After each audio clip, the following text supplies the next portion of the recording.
Fox Sports. We are sports. We are Southeast. From top to bottom, the Braves lineup has come together, emerging as baseball's most consistent offense in September. 20 consecutive games with at least 8 hits. And tonight, the Braves can rewrite the franchise record while spoiling the Mets' postseason plans as well.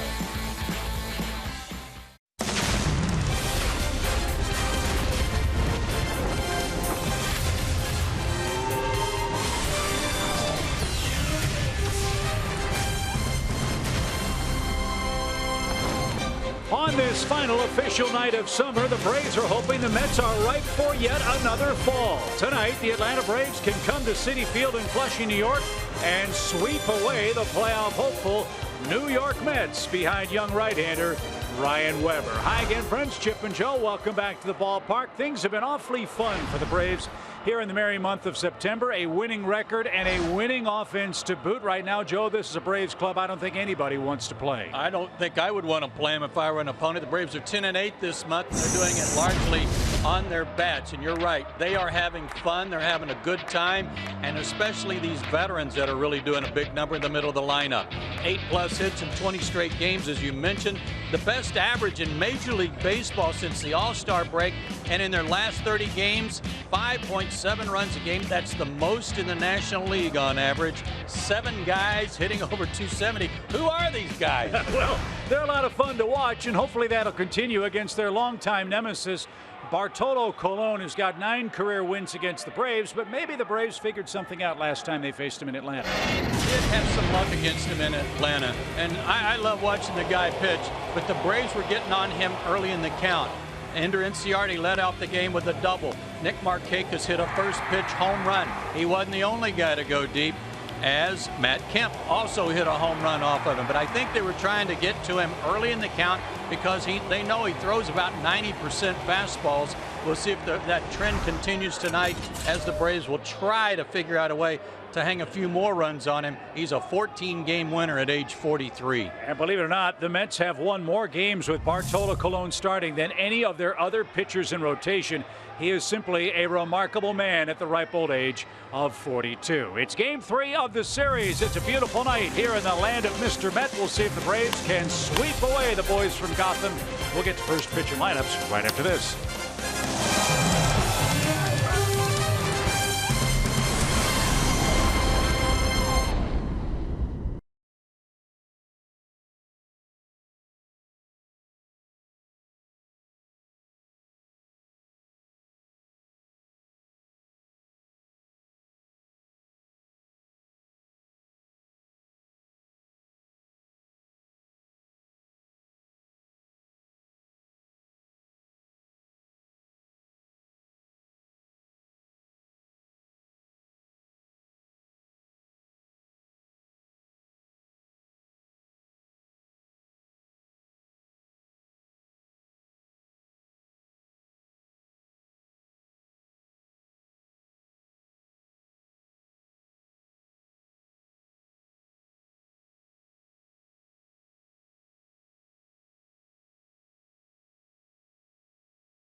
Academy Sports and Outdoors. Right stuff, low price, every day.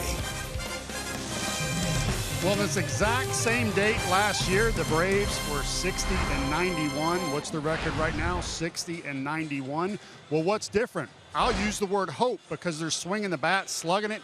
You saw the stat we showed earlier, highest batting average since the All-Star break. It's not just one or two guys, it's everybody. And what that translates to is a really fun clubhouse. So I had to go back in there and find out from Jace of Base what is going on. Here he is promoting his teammates. I think you can go up and down our lineup from Ender, Adonis, of course Freddie. Him and Kemp are horses in the lineup, and then you got Markankis behind him, Flowers, me, and then Dansby stepping in and hitting behind me. I mean, everybody's really contributing. Everybody's doing something to help the team win every night, and I think that right now you look across the board and everyone's playing the game the right way. Everyone's playing hard. Everyone's working, and it's working out good for us. There was a time when every trade was about pitching, every draft was about pitching, and we took a lot of heat from the Braves fans. They said, how are they going to score runs? Well, guess what? No one can say that anymore. We'll see how they fare against Bartolo Colon tonight. Lineups, first pitch, Braves-Mets, coming up next.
Sponsored by Georgia's best Chevy dealers. Beautiful baseball night in New York. Final evening of summer 2016 as the Braves and Mets meet for the final time this year. And they will have to square off with Bartolo Colon, who's won 9 head-to-head with the Braves in his career. Yeah, take a look at this. 14 starts in his career against the Braves, and all 14 have been quality starts. That means at least 6 innings and fewer than 3 runs allowed. That is pretty salty. And he's 43 years old, 5'11", 285. He pitched against the Braves at Turner Field on September 10th. No decision that day. 6 innings, 4 hits, 3 runs, a walk and 2 strikeouts, and as we showed you in our opening comments, gave up 2 home runs. The thing about Mr. Colon, he's not going to overpower you. He can throw at 91 or 92 if he wants to, but he's generally going to stay around 85 to 88, and he's going to throw 89% fastballs with an occasional slider and changeup. And he's going to have a lot of fun doing it. He absolutely will. And hopefully the Braves offense will have some more fun tonight. One change, Anthony Recker is in behind the plate. Tyler Flowers gets the night off. And you've got Inciarte, Garcia, Freeman, Kemp, and Markakis continuing to sizzle in the top 5 spots. So let's see if some early offense is in the offing for Atlanta tonight. as the Braves try to wrap up this series with another sweep against the Mets.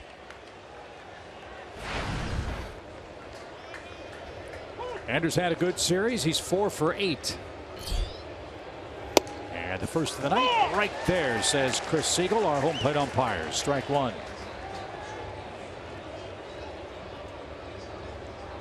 80 degrees at first pitch. Popped up.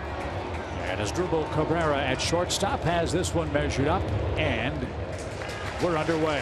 One down, and Ciarte's retired, and Adonis Garcia is coming up.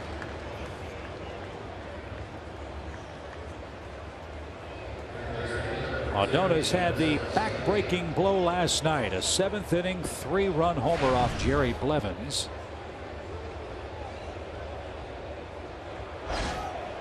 Braves eventually held on to win 5-4 in game 2. Garcia now 14 homers on the year, and that's off the plate. What you will see tonight from Colon, if you have not watched him pitch before, he'll work both sides of the plate. He'll work up and down. He'll change speeds on his fastball. But he has outstanding control. Only 32 walks in 178 innings.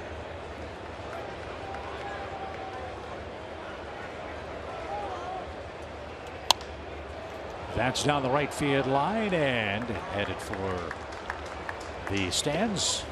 And a strike for Garcia. 1 ball, 2 strikes. And they're not all 4-seamers that just go to the various quadrants.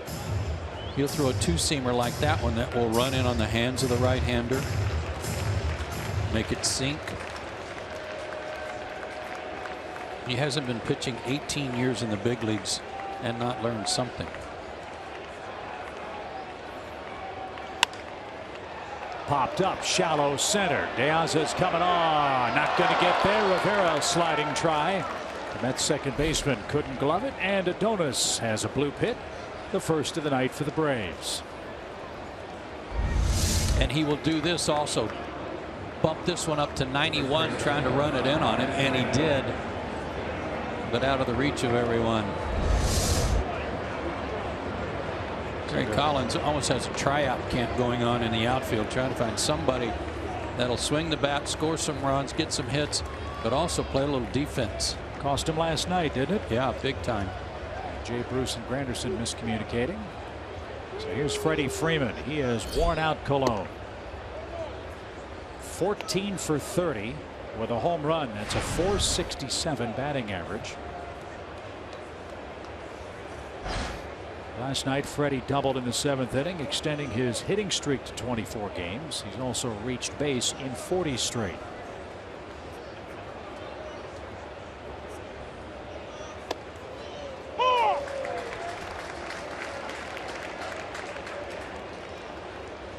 A high strike.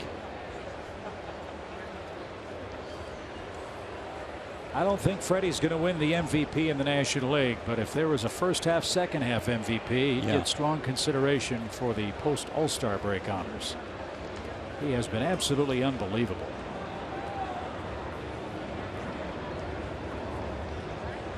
Average over 300, 30 homers. He's closing in on 100 RBIs. Long hitting streak, long streak of reaching base consecutively.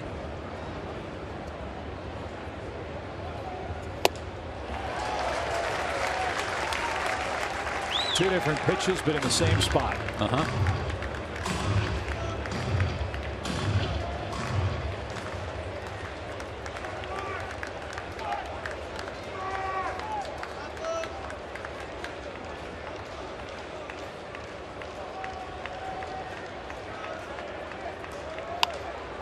That's off Freddie's thumbs and popped toward left, but playable for Cespedes. And he'll make the chest high catch. 2 outs for Matt Kemp.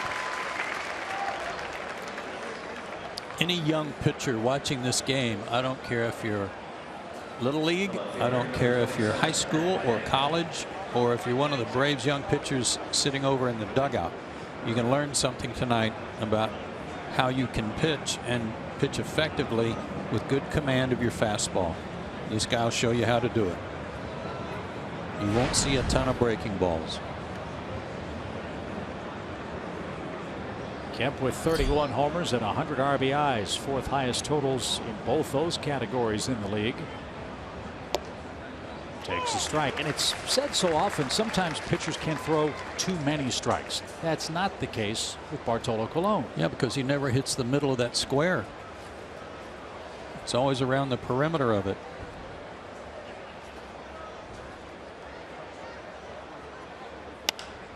Driven toward right. Granderson back. He's near the track, and a step onto the track makes the play, and back retires the side. Garcia, a one-out hit. Here come the Mets in the bottom of the first.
And their fans, and a good crowd of two-legged and four-legged customers here to see Ryan Weber face off with Bartolo Colon. This will be a great matchup tonight because Ryan Weber's not overpowering either.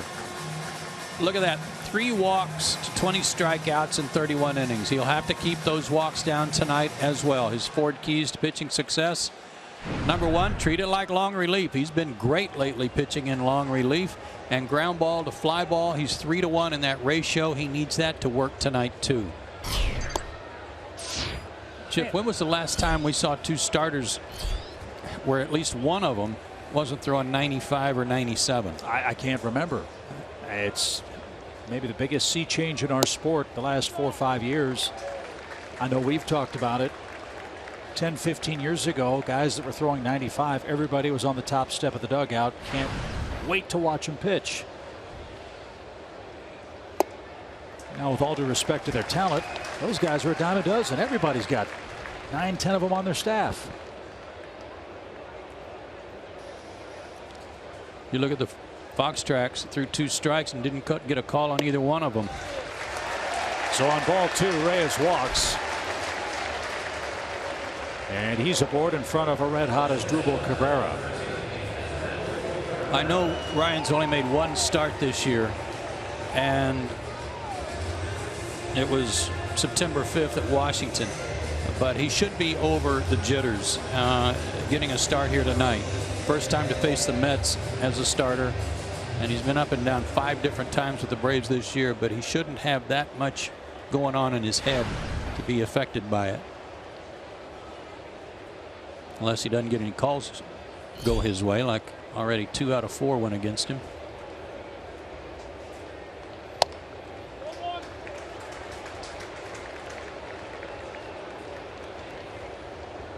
Cabrera is one of the hottest of Mets. Last 30 games, 7 homers, 17 RBIs, and a .365 average.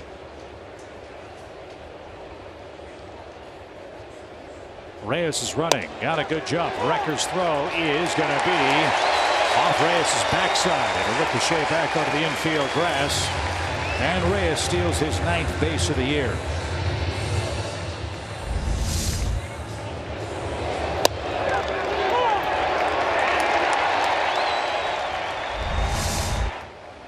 That's one thing the Braves have done a great job on Reyes in this series. They haven't walked him. He was 1 for 9, kept him off base, but the free pass set him up to run if he wanted. But here the Mets find themselves in a situational bugaboo. They have been awful with runners in scoring position this year. And that's line foul and out of play. This is a home run hitting team for New York. If they don't hit homers, Terry Collins has said it's tough for this team to score. Well, they already know tonight that St. Louis is lost. Cardinals got clobbered out at Coors Field 11-1 today. And pending the outcome of the Giants and Dodgers tonight, they could pick up a game on both teams with a win. So this is a huge game for the Mets tonight. Swing and a drive. Deep right field. It is 2-0 New York, and upper deck homer.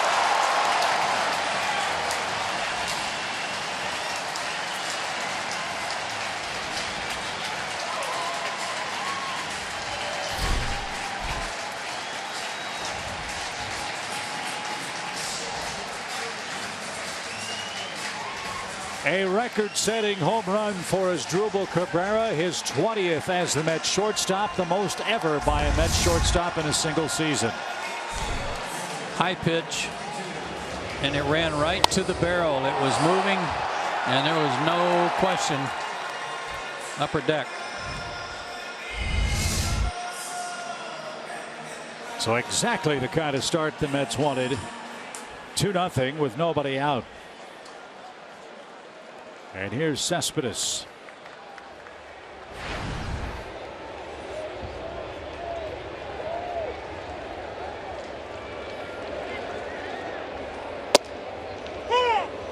Weber got a corner called that time, strike one. Maybe the best pitching sequence of the year came in the final sequence last night. Jim Johnson versus Cespedes in the 9th inning.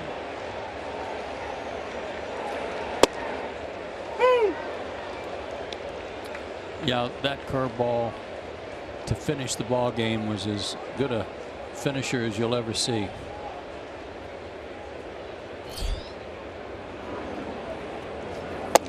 Braves fell behind him 2-0 in a 1-run game. He took a strike right down the middle, swung hard, nearly fell down. In fact, he did fall down, and then struck out on the emergency hack to end the game. Just beautiful pitching. And Cespedes now a 1-2 count here in the bottom of the first.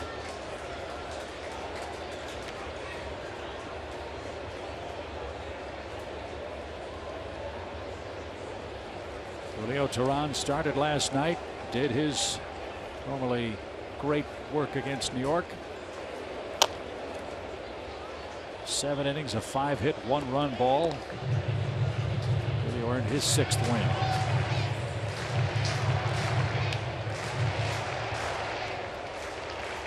His next outing will be the last road game of the year when we play the Marlins Sunday in Miami.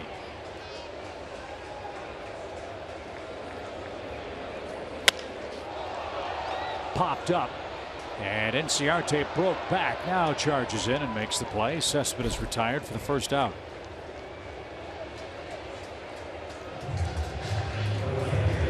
So as Joe mentioned, the Cardinals suffered a 10-run loss in Colorado today.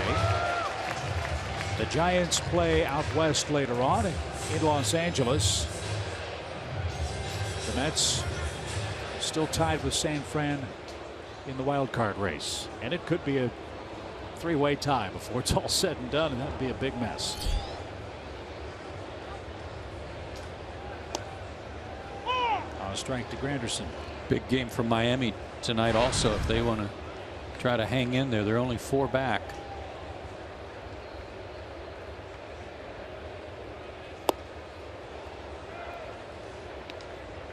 Good curveballs to Cespedes. Good changeup there to Granderson. Miami's hosting the Nationals. Max Scherzer and Tom Kohler. Daniel Murphy not in the lineup for Washington. He has an undisclosed injury for the Nationals club. So we'll keep you updated on that score and others tonight.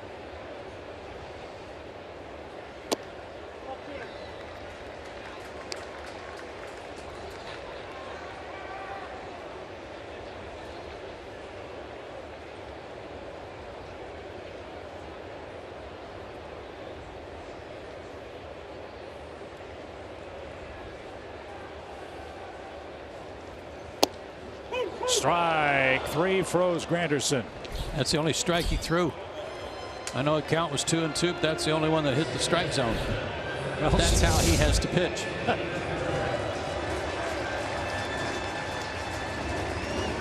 And a good hook. Now, does he want to live up there with his curveball tonight? No. But it picks up for the 2 strikes he didn't get for Reyes to start the game. That's a little odd. So the base is empty for T.J. Rivera. 2-0 New York here in the bottom of the first. Rivera's hit a home run in the series. The last outing for Weber was against Washington in long relief, and he went 4 2/3 innings, gave up 1 earned run, no walks, struck out 5, and they were all consecutive, correct? That's correct. Sharply hit. Dansby to his right. Fields and fires. And Freeman with a stretch at first will retire the side. A leadoff walk for Reyes, a no doubt homer for Asdrubal Cabrera, and the Mets strike first.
Strike for Bartolo Colon in the first inning.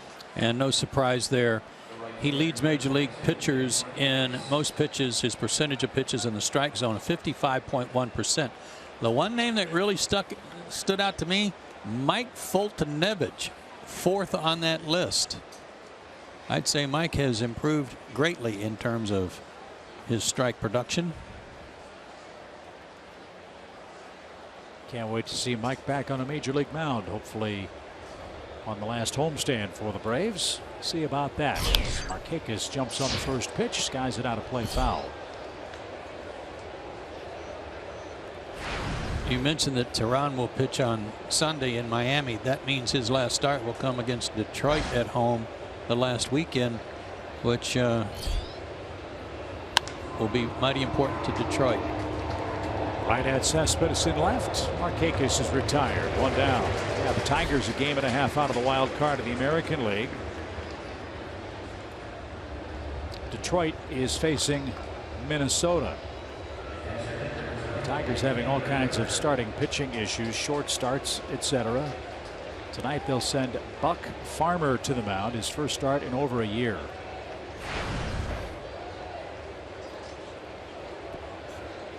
Here's Anthony Recker, the former Met.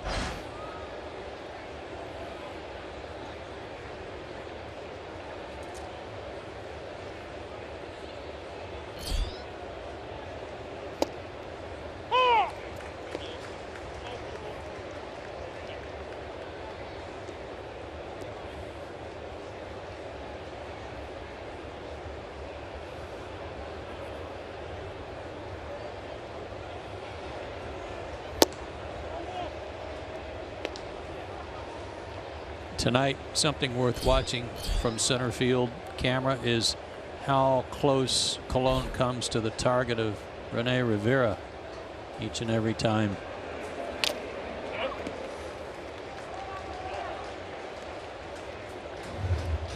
It's rare tonight that you're going to have to see the Mets catcher reach across his body or reach way to his left to shag a pitch that was that far off the mark.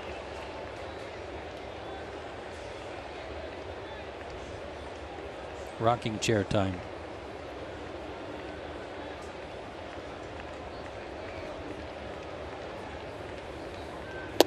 I wonder if Rivera gets bored behind the plate.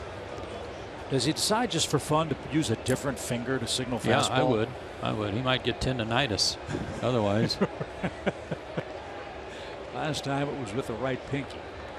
Let's see what he does this time. Same thing. 2-2.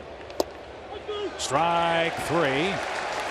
And it looks to be a generous strike zone east and west for Chris Segal tonight. Well, then they should have called those first 2 pitches strikes for Ryan Weber. So far, it's been a little bit portable for Mr. Segal. And that may have been a little too close to take. Rivera made it look better, but it was off the plate. Weber didn't get that call.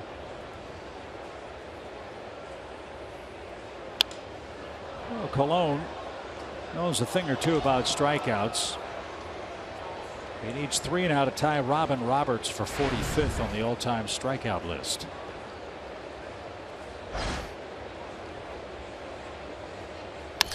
Sharply hit, and Rivera, nice play to his right. That gets Jace Peterson, and the Braves are retired in order. Just 9 pitches for Bartolo Colon in a scoreless Atlanta second.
Linked forever, and that is the Greenwood Cemetery, the final resting place for so many of Major League Baseball's stars of the 19th century, including Charles Ebbets, he of Ebbets Field fame. It's the final resting place for almost 200 baseball pioneers, members of the Knickerbocker, Atlantic, and Excelsior clubs. And of course, the father of baseball, some say, Henry Chadwick. It's also the final resting place for the Tiffany, Steinway, and Courier and Ives names. That's an awesome place. Those stones are beautiful. And one of those stones we showed you was that of James Creighton Jr. As Alejandro De Aza takes a strike. He was the game's first true star for his passing in 1862.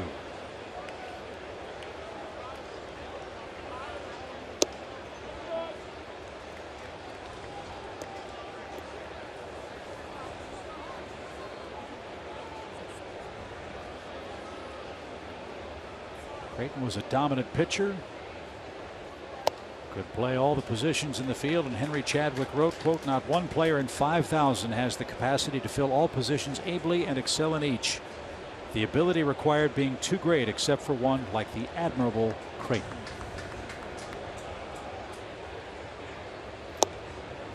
That's an era I would love to go back and see. If you could turn back the clock and jump in the time machine and go see how the game was played in the late 1800s.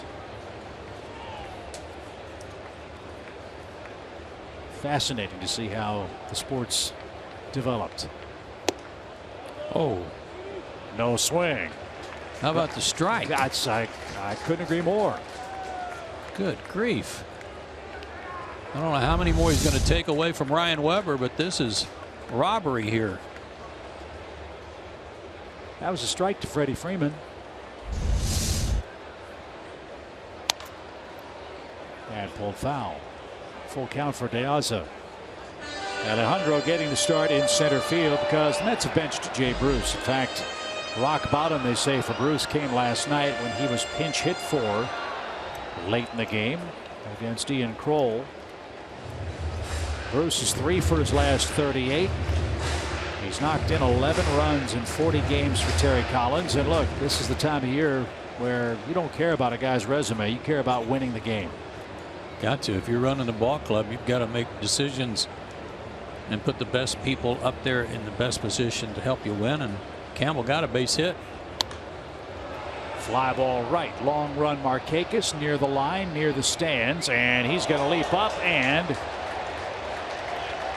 it's out of play. Markakis might have been asking for some fan interference on that play. So is Recker. And Anthony looking toward the Braves dugout. Oh boy, yeah. Look at that guy's arm. Yeah. It's over the railing. And the Braves have to review this. Yeah, that I'm not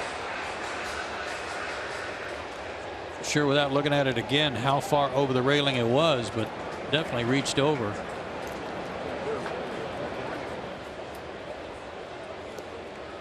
And the Braves apparently aren't going to challenge the call. That's shocking to me. At first glance, you could see that fan's arm was fully extended over the railing.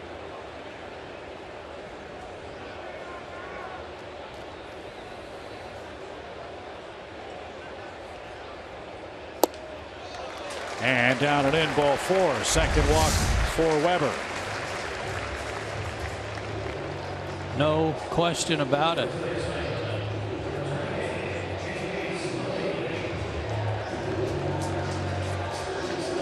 Nice catch with that young lady. But that was interference.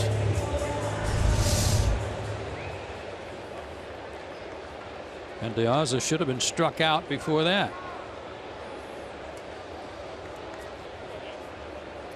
So no breaks for Ryan Weber to start the game tonight. Here's Loney, a man at first and nobody out. Loney's had a productive series. He's 4 for 7.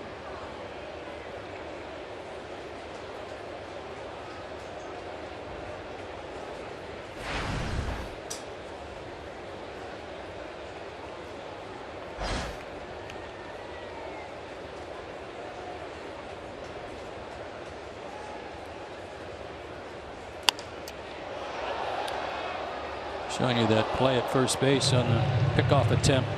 You can see De Aza wearing an oven mitt type of guard.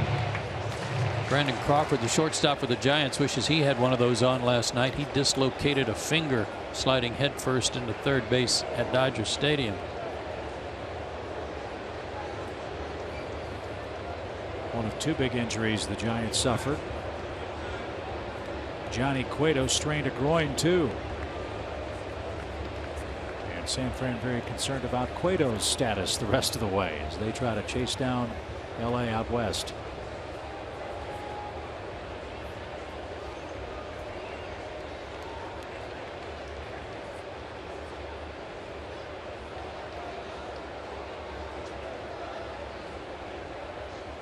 De Aza's running. The pitch is a ball. The throw to second is in time. What a tag.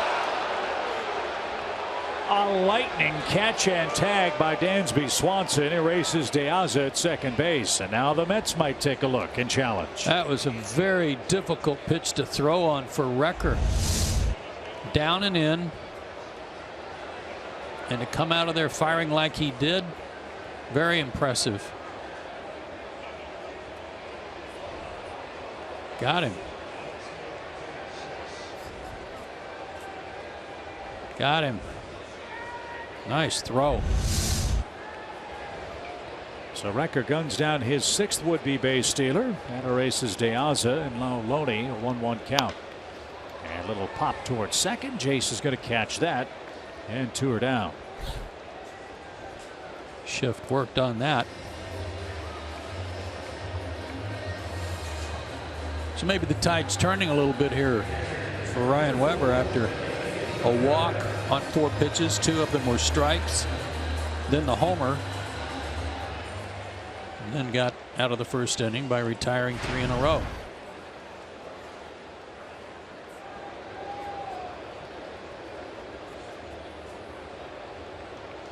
The catcher's spot, another one from an offensive standpoint that's been a concern for the Mets. Travis d'Arnaud hitting only 120 with runners in scoring position this year. No extra base hits since August 26th and 1 RBI since August 12th. That's why Rivera's playing tonight.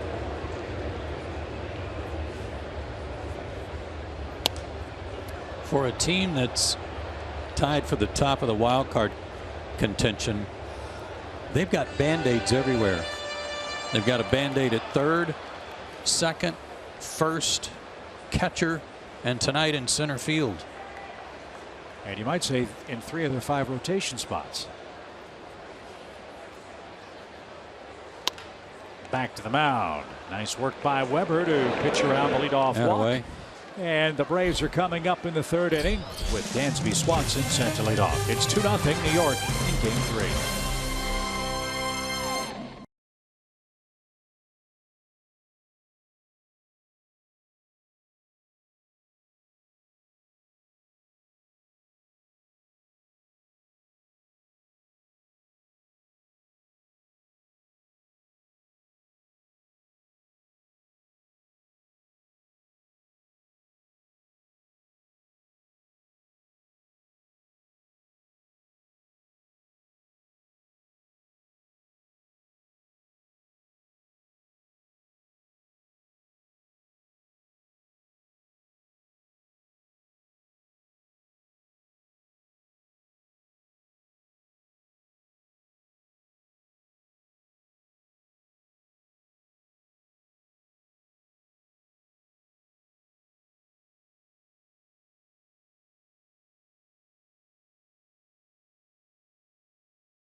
Two nothing top of the 3rd, and how about Bartolo Colon, the big sexy, my teammate in 2005 when he won the Cy Young in Anaheim, and I asked him where he got his great pitching arm. You're going to love this, guys.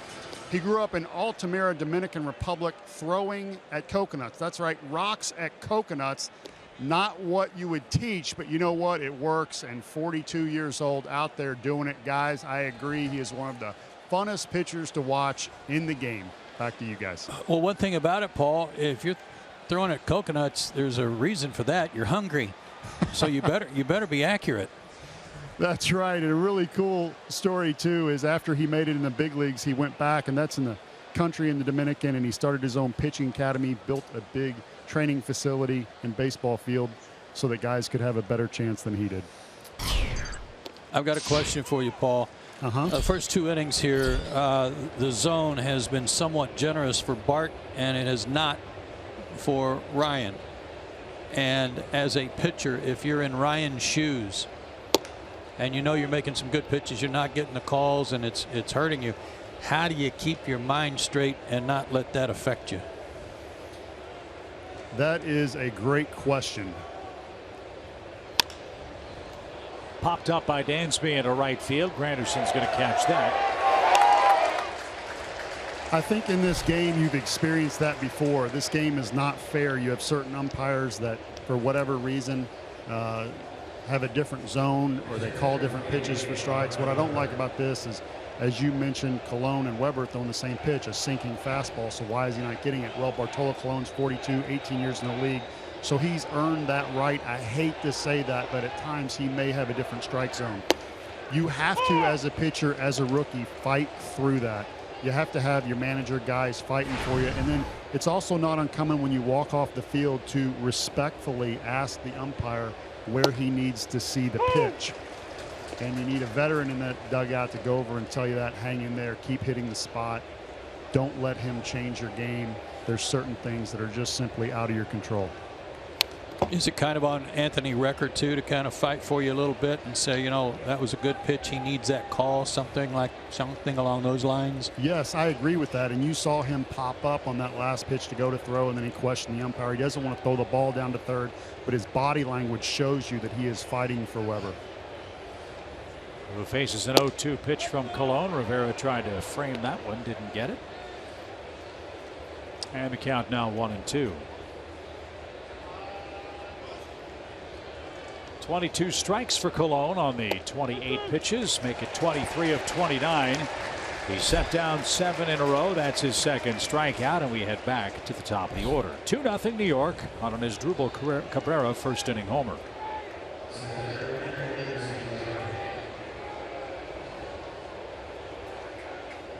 He beat the Twins his last start here. 7 innings of 3-hit shutout ball. 2 walks, 6 strikeouts in that one.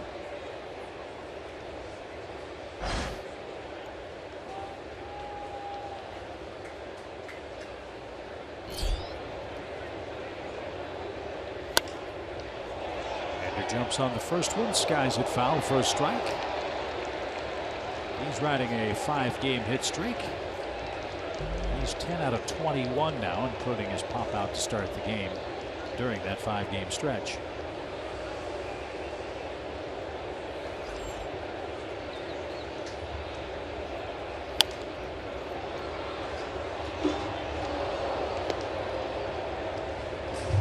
Hitting is hard, pitching is hard, but this man makes the pitching part look so simple. Just playing catch. First pitch strikes to 9 of the first 10 Braves hitters.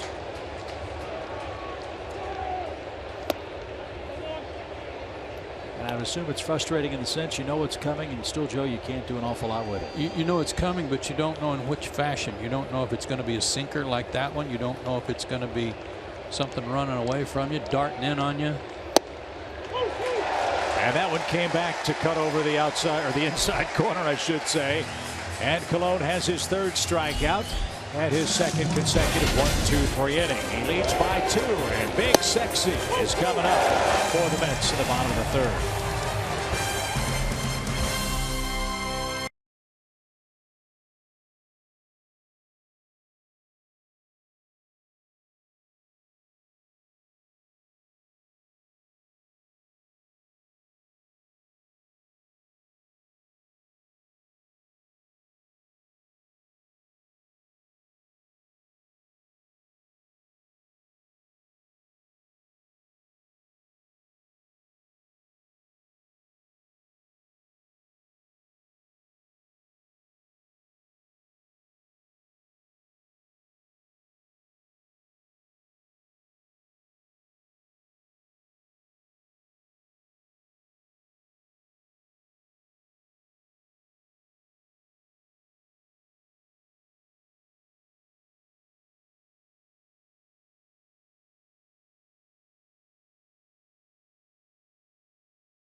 alone.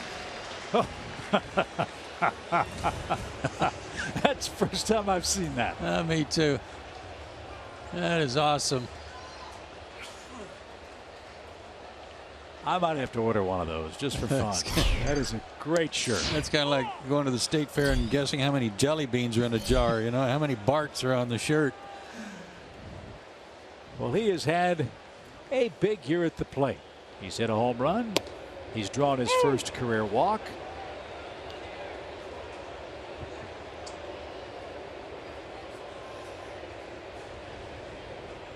He became the 4th pitcher to hit a double and a homer in his age 43 season in big league history this year. Phil Niekro, Warren Spahn, and Dazzy Vance were the others. He had absolutely no interest in that at bat. No. No, he had zero interest. He was just up there, yeah, maybe kind of sizing Ryan up for the next time around. And you notice Recker was talking to Chris Siegel too before the inning started. That first pitch to Bart was a little off the plate, and he got the call. Maybe that's a sign of the times, sign of things, good things to come. Second strikeout for Weber. Reyes the batter, and he takes a strike. Either that or Bartolo knew that we were going to do the shameless T-shirt plug. He's going in, and he'll check the sales figures.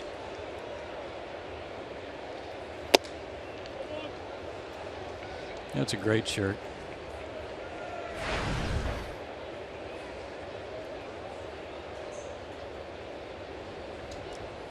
Reyes walked,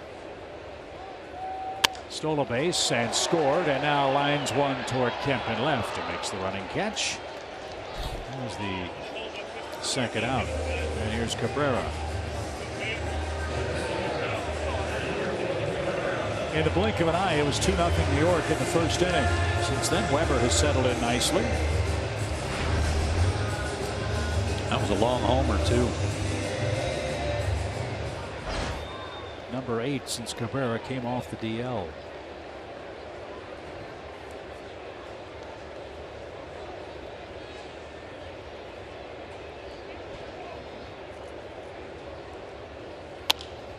And this one's lined toward Jace Peterson. He's got it, and a very easy inning for Ryan Weber. Garcia, Freeman, and Kemp are coming up for the Braves. We head to the 4th.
For our final week all time at Turner Field, and on Tuesday we will be revealing your all Turner Field team.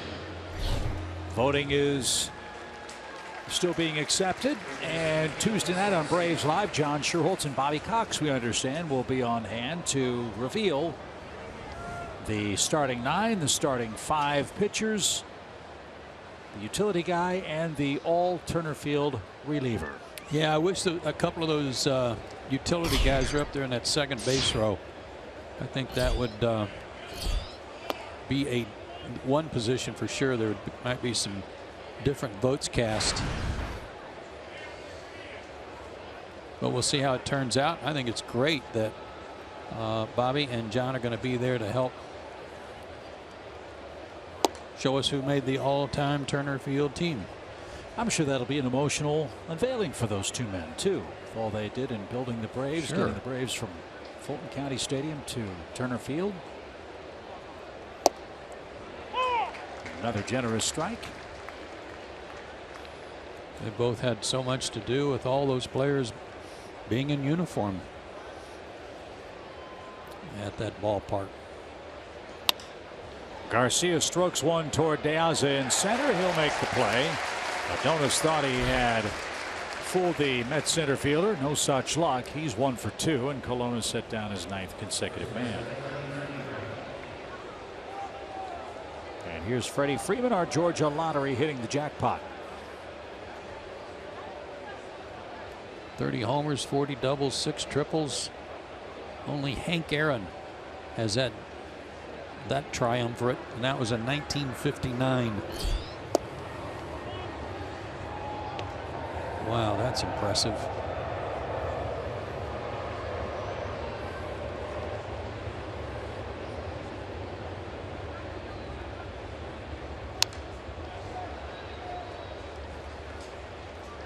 I don't know if this is an indication of how he wants to pitch Freddie tonight, but they do have the shift on for him. Only one man on the left side. The way Freddie's been hitting the opposite field. Shoots it toward left. It's going to get down in front of Cespedes. Took a funny hop and almost scooted by. So that'll bring the tying run to the plate. Matt Kemp's that batter, and that snaps the 9-in-a-row streak by Colon. And that extends his hitting streak to 25 consecutive games. Target was in, and it did kind of leak over to the middle part of the plate. Freddie didn't square it up. Really did take a funny hop.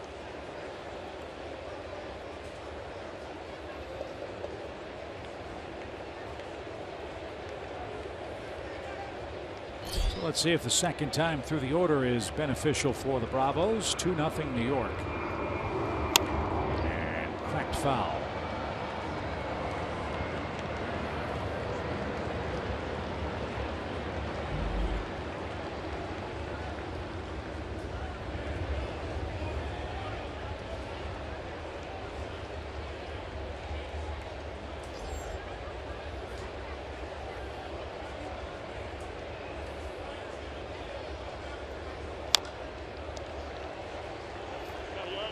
It's 0-2. Kemp has back-to-back 100 RBI seasons. He's reached that milestone now 4 times in his big league career. And that also an impressive hitting streak that stands at 12 consecutive games entering tonight's action. Well, I liked what he said to Paul last night after the game when Paul was congratulating him on his 100th RBI, and he said, well, yeah, that's what I'm supposed to do. I'm supposed to produce runs. But it is a big deal. 88 miles an hour, and Kemp didn't get it up in the strike zone. Alone with his 4th strikeout, 2 away here in the Braves' 4th inning. Down, down, and then up. I mean, it's not, you're not getting the ball thrown by you, but you are. You're just swinging right through pitches, and you're wondering how in the world did I miss that? The old comfortable 0 for 4 guy. Yep.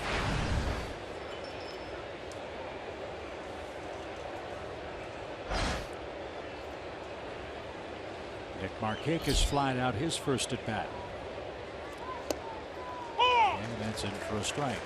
He's starting a lot of pitches into left-handers and getting the old Greg Maddux 2-seamer back up to the inside part of the plate. He's getting the hitters to give up on it. And great movement tonight inside to lefties.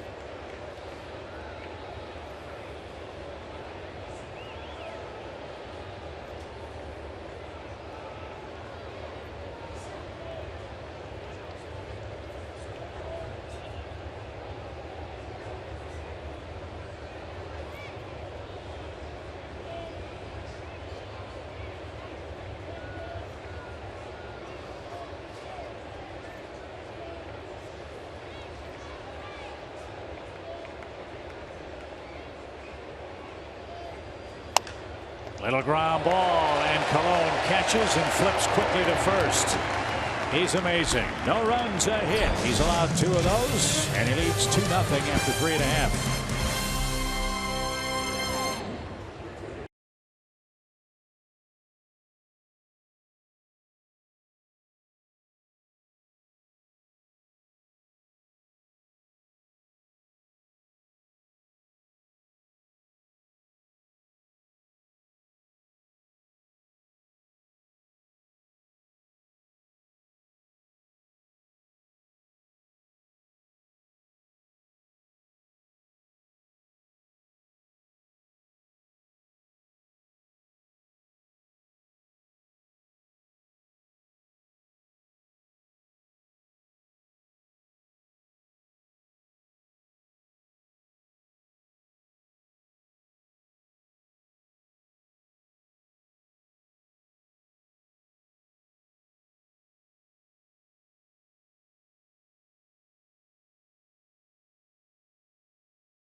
Just happened to Nick Markakis. Rivera puts down a sign here for a fastball away, and he comes set. Rivera sets up outside, but instead he threw to first, and he did that because he didn't want to throw that pitch, because he comes back now and he shakes off that sign and another fastball. He wanted to throw the changeup, but he had come set on the pitch before he realized that's not what I want to do. It's a changeup, gets comebacker, inning over. Interesting in that he didn't want to throw the pitch. Why not just step off? Well, he could have. He could have. He used it though as a throw over just to hold the runner. But you saw kind of how Rivera was surprised in that he was already set up outside and he had to spring up real fast so as not to give away that location to Markakis. It's a great pickup. A lot of things going on in that sequence that worked out for Colon. And Cespedes pops one on a play foul. He's got an even count. 1 ball, 1 strike. After the 2-run homer by Cabrera, Weber's faced the minimum in the first 3 innings. But he trails 2-0.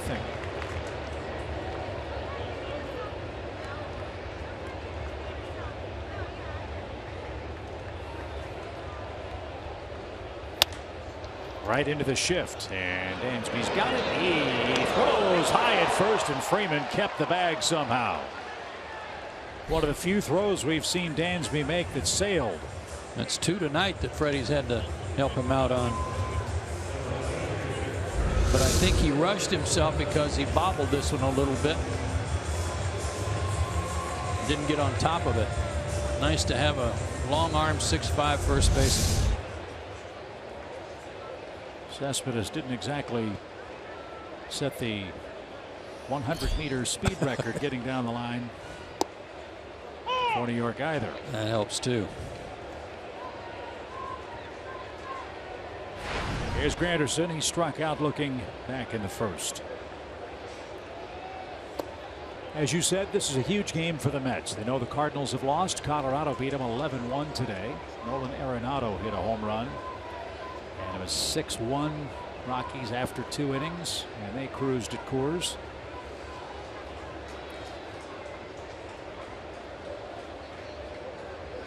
You know, the Cardinals did something interesting. They started that kid Weaver.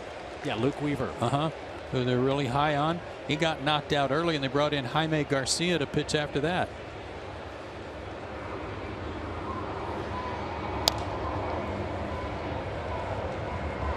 What they're going to do with Jaime Garcia.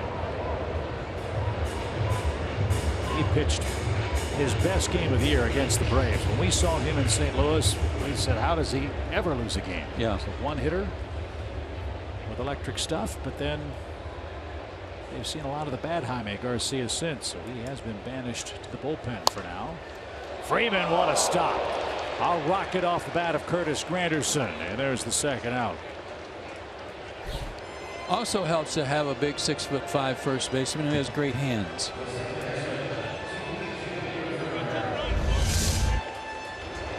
Guarding the line, hooked right at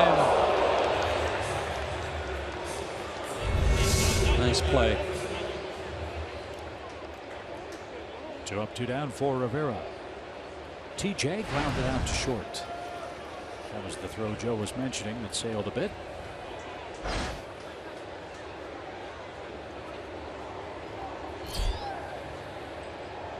TJ, one of those band-aids that you mentioned earlier, with Neil Walker out with back surgery, done for the year. But the Pacific Coast League batting champion, and he's done a terrific job at the plate here in the big leagues. Entering play tonight with a .338 average. That kind of sounds like the old days. Well, they got their regular second baseman hurt, so they went to the Coast League and got the league's leading hitter and brought him in.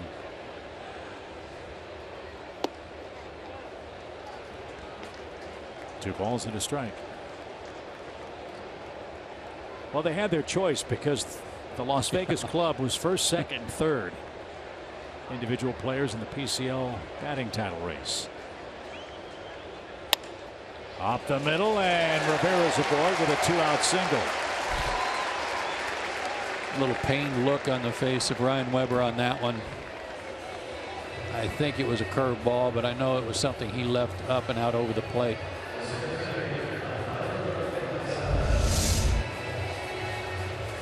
Oh, yeah.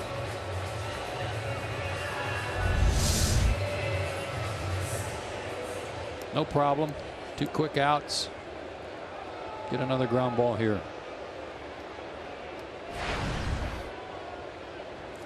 First start of the series for De Aza, who had a couple of pinch hit appearances in the first 2 games.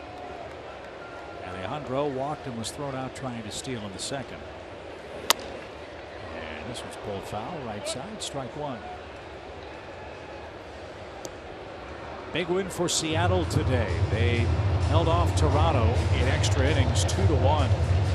Mariners led 1-0 in the 9th inning before Jose Bautista tied it with a solo home run. But Seattle, a much needed win against the Jays. Mariners are 3, now 2 out in the wild card race. Shot toward the right side. Peterson's got it to flip to first. And Weber works out of some modest 4th inning trouble. 5th inning rolls around, still 2-0 New York.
Peterson and Dansby Swanson.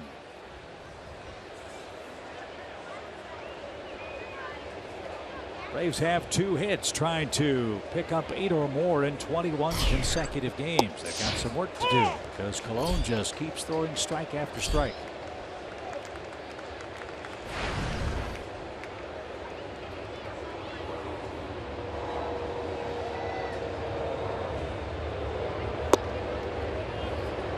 Wow, there was a breaking ball. Was that the first one he's thrown? Might have been. He threw a changeup to Markakis to end the last inning, but I don't remember another breaking ball.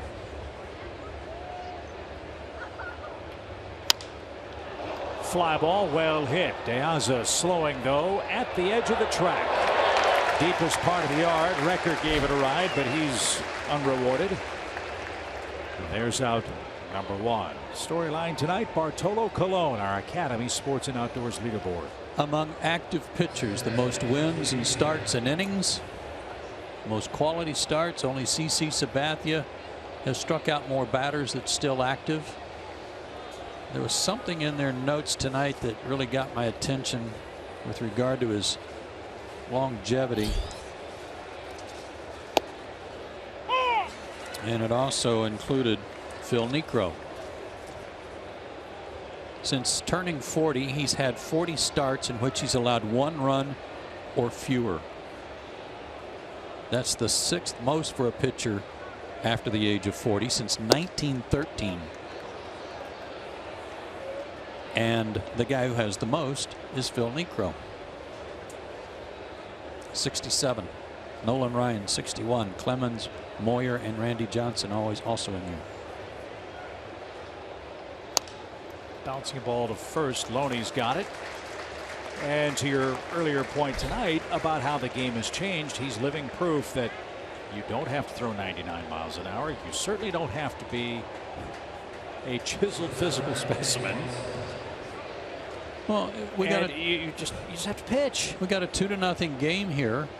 There's 4 total hits, and neither guy has thrown a pitch over 90 miles an hour. Exactly right.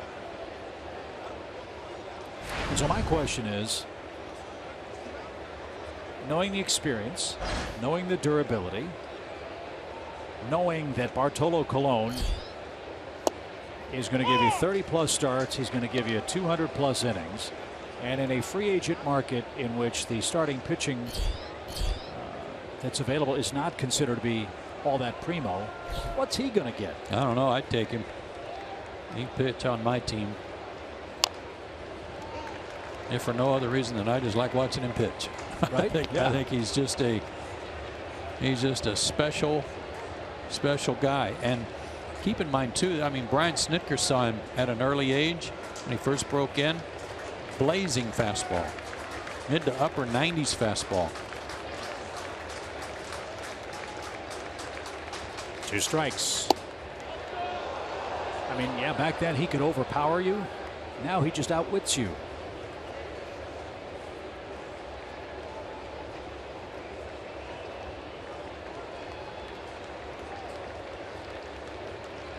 And the result the same. He's 14-7 with only 32 walks. Rivera held it there, but it wasn't a strike. No. But to Paul's point, catcher is fighting hard for his pitcher.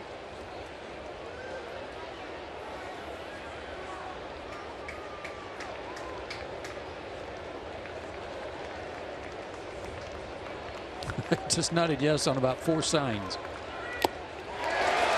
Well, he picked the right one, didn't he? Bartolo Colon gets the Braves in order in the 5th inning. He's something. 2-0.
Arenado is some kind of player, and he's had some kind of year for the Rockies. I don't care if it's Coors Field, Ebbets Field, you name it. Yeah. That guy can hit. Yeah, he can.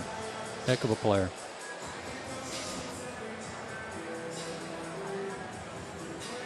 So 11 more runs for the Rockies, who have scored 817 runs this year. That's far and away the most in National League play. All the hullabaloo about Bartolo Colon. Let's not forget Ryan Weber's pitched himself a heck of a game through 4 tonight too. Bouncing ball toward first. Similar styles, similar results as Loney rolls out for out number 1. Well, what they want to do, and certainly Bartolo Colon does that, is they want you to put the ball in play, and they want you to put the ball in play early in the count. Ryan's the same way. He wants you to swing the bat. You know, it says 2-0, and I don't know how the at bat with Reyes would have worked out at the beginning of the game, but he got squeezed. Ryan got squeezed in a couple of calls. Give Cabrera credit. I'll say it's 1-0. It should be 1-0 instead of 2.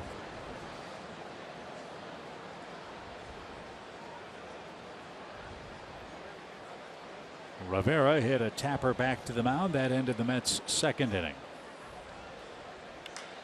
This one's hit a mile high left center. Ender as far as he can go. It's long gone.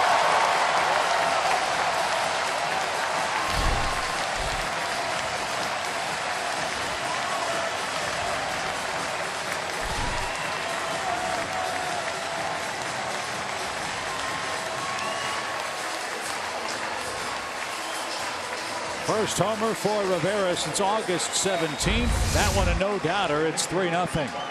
That was a sinker that didn't sink. 88 miles an hour.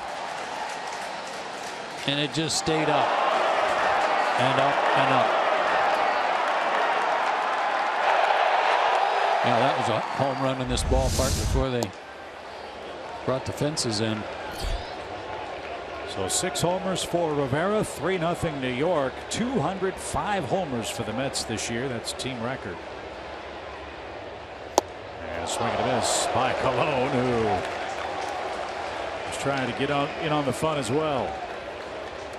Well, he's into this at bat. That's right. Or he was. He had to recuperate from the first swing. He took a pitch off.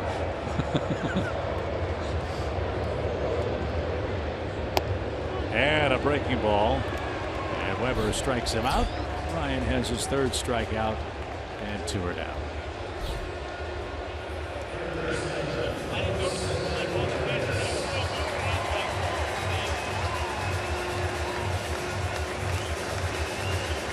Reyes 0 for 1 with a walk tonight. Afterwards, the Braves head down to Miami. Will play the Marlins in a big 4-game series for the Fish. They are desperately trying to hang on in the wild card race. Having a tough time of it tonight, though, with Max Scherzer. That's fouled away. Left side, strike 1. Scherzer and Kohler hooking up in South Florida. It's 4-0 Nationals.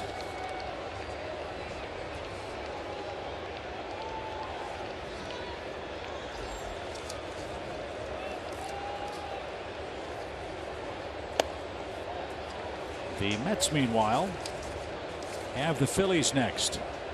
4 games with the Phils. And they are 7-5 against Philadelphia on the year. Not a glittering record. But like with Atlanta, the Mets have had trouble with Miami. They are 10-6, but recently Miami's had the upper hand. And most of the Mets people are of the opinion that if it means something. And a left by Reyes, 2-out hit. Meaning if the Marlins take care of business against Atlanta in the first 3 games of the series in Miami, that the Marlins would hold Fernandez back and pitch him against the Mets after the Atlanta series. I would, wouldn't you? Especially with his home dominance.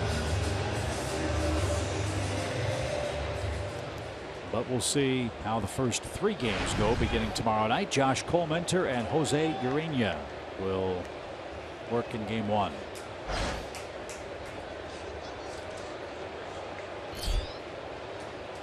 Two homers for the Mets tonight.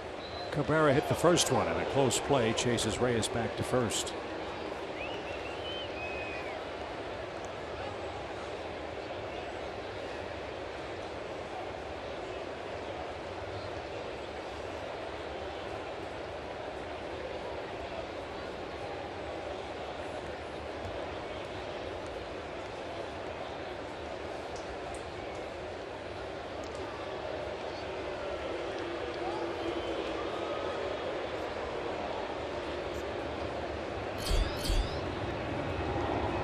Jed Bradley and Terrell Jenkins are the men pitching in the Braves bullpen. Weber's due first in the 6th, so let's see if he can finish off 5 clean innings tonight.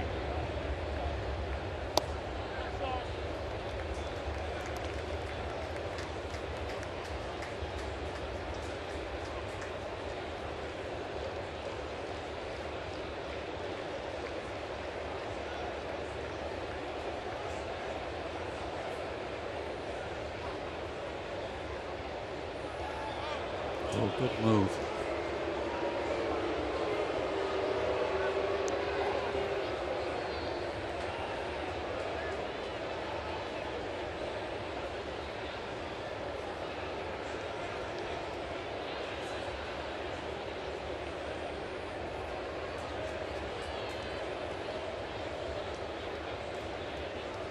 Reyes is running, and the pitch is hammered foul.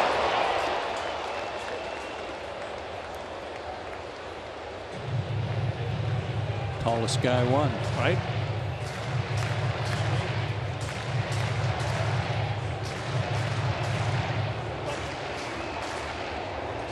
And then he sat in the wrong seat. 1 ball, 1 strike.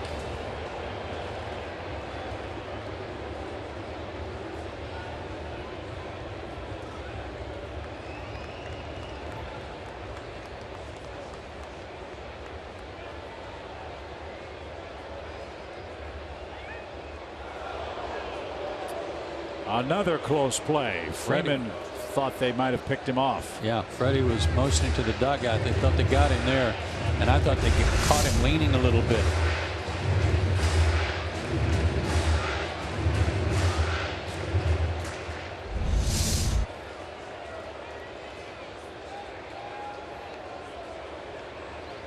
No look. So Reyes leads again. 1 ball, 1 strike.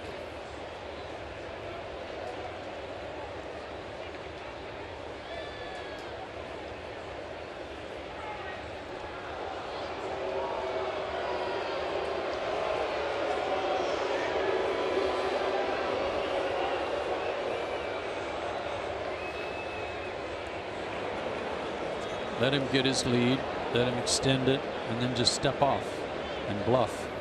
You don't have to throw over, but it causes him to have to dive back, wears him out a little bit.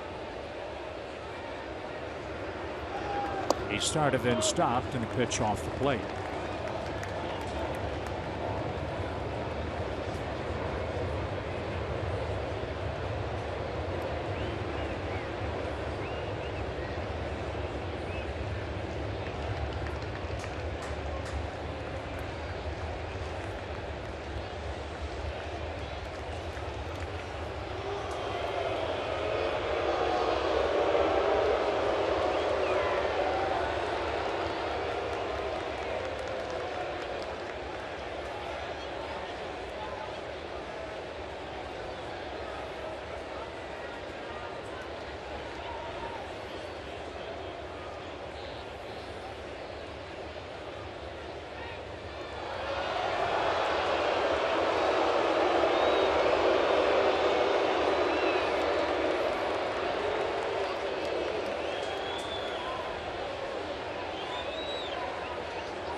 Reyes is running. The pitch popped up into right.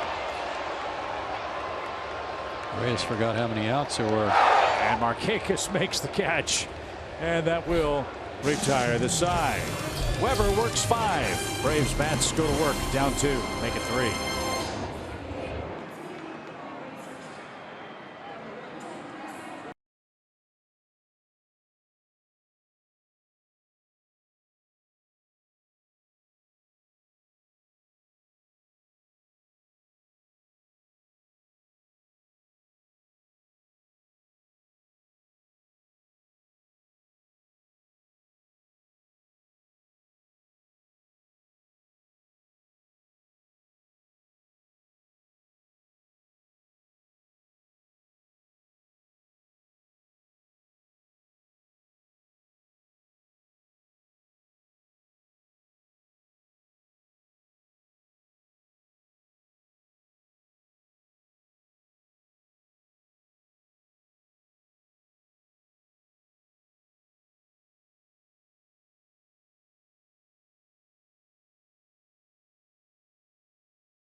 Top of the 6th.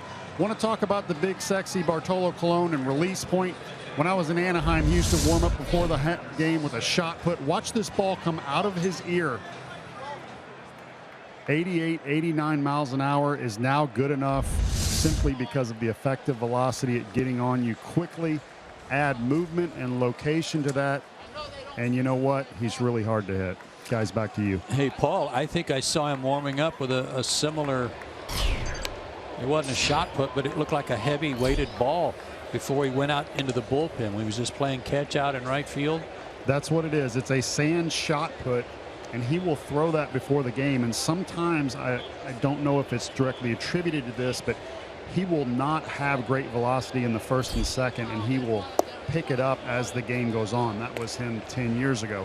Now he seems to be a little more consistent, but the fact that he trains with that shot put enables him to push the ball, which you wouldn't teach, but is really hard to pick up. A rocket shot off the bat of Malik Smith, deflected by Colon. And Malik's with a pinch hit single gets things started for the Braves in the 6th. Hardest hit ball of the night for any of the Braves hitters. Batting for Ryan Weber. Off the glove. I thought it got him in the leg. Good start to the inning. Something else, Paul, I want to ask you about. It may be kind of hard here out of the stretch, but he doesn't stride very far when he throws the ball. When he comes out of his leg kick, it's kind of a short step and follow through. There's not much to it. That is something else that you don't teach. You want a guy to stride out long and let the ball go late, because each foot that you let the ball go later equals 3 miles an hour of effective velocity, not on the radar gun. So he short arms the ball, he hides it, he pushes it, he doesn't stride out, but it all works. Reminds me a little bit of Russ Ortiz, who also used to throw from his ear and got away with a lot. Bad pickoff throw from Bartolo Colon, and now Malik Smith is at second base with nobody out.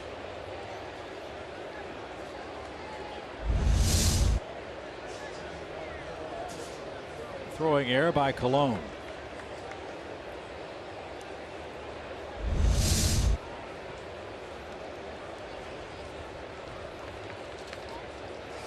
So an RBI chance for Inciarte, who's popped out and struck out looking.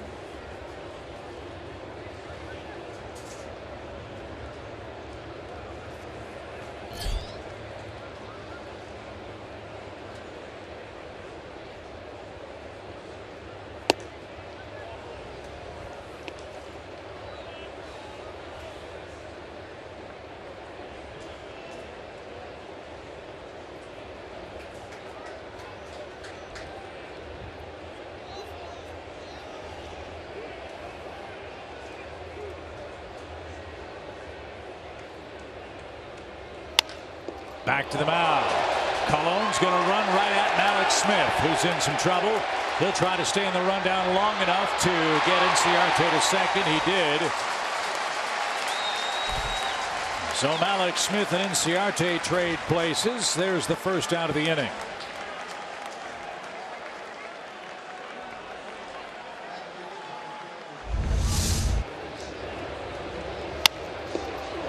Quick reactions. Fields his position well. Did the right thing by running him back to second. And then they gave the ball up to probably the fastest guy on the team to run him down. So fielder's choice, 165 the scoring to retire Malik Smith. Look at that. I mean, he says, "You all right?" Pats Malik's on the backside.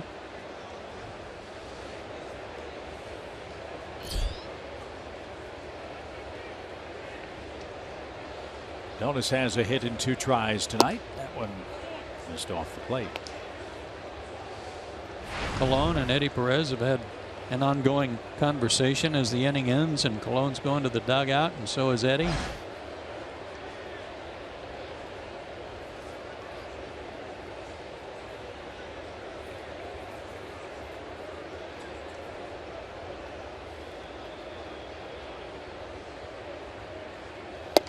Good hustle by Ender, by the way, to get around. You don't want to just blindly run to second base unless you realize that there's still a rundown going on where they've got to catch Smith before you get there.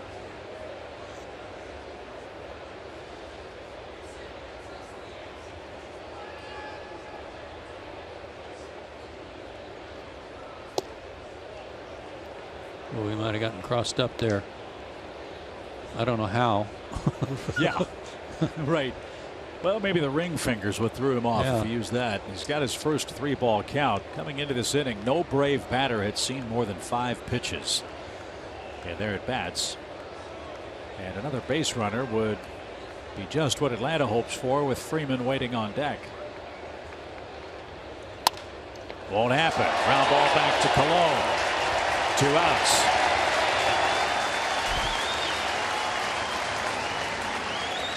So that's 3 batted balls right back to the pitcher's area.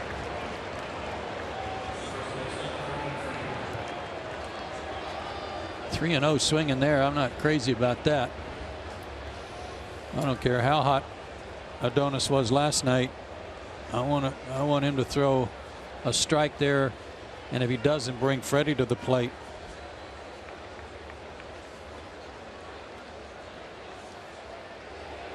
Still going to get a hitter's count 3-1 if he does throw a strike.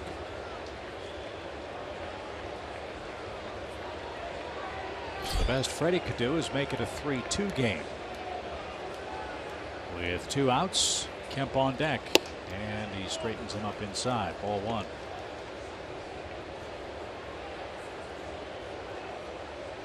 No shift on now like they had before, obviously with the runner at second, but still a huge hole there between Cabrera and Reyes.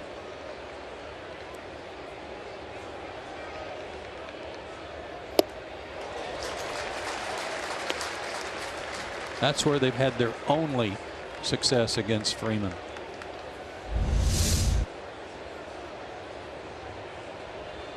And that was a ball. 67 pitches, 47 strikes. We're in the 6th.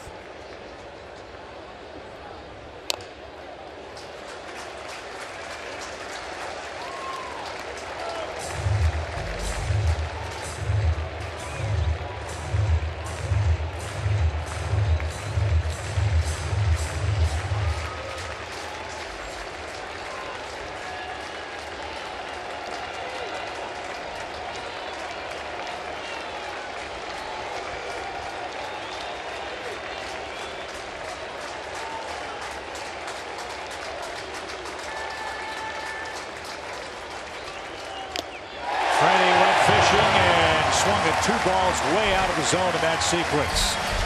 Bartolo Colon, 3 comebackers in the inning, and a swing and a miss strikeout of Freddie Freeman, his 6th of the night. He protects a 3-0 Mets lead.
Baseball is presented by Academy Sports and Outdoors. Right stuff, low price, every day. 3-0 Bartolo Colon after 5.5 innings. Cespedes, Granderson, and T.J. Rivera are coming up. The night is finished for Ryan Weber. John Gant is on the pitch for the Braves. Former Met farmhand that the Braves got in the deal with the Mets last year for Kelly Johnson and Juan Uribe. Part of that deal.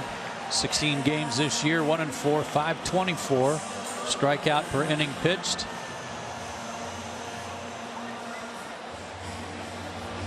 And the Braves will hope to get a couple of innings out of him. Not a bad outing for Ryan Weber. He only gave up 4 hits, but 2 of them were home runs.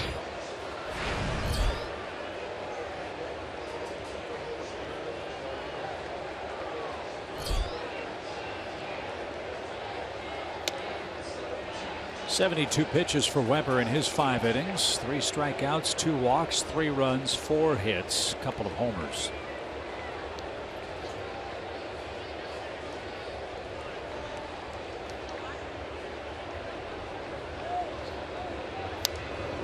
And Cespedes an even count. And both of the home runs appeared to be hit off sinkers that were up. They weren't breaking balls.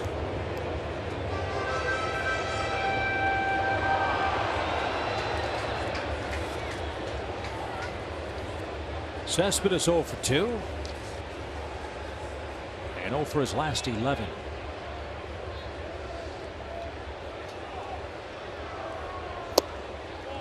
Oh, another. Man. I'd be interested to know what the Brooks baseball scoring of this strike zone will be tonight. Is that what they call it?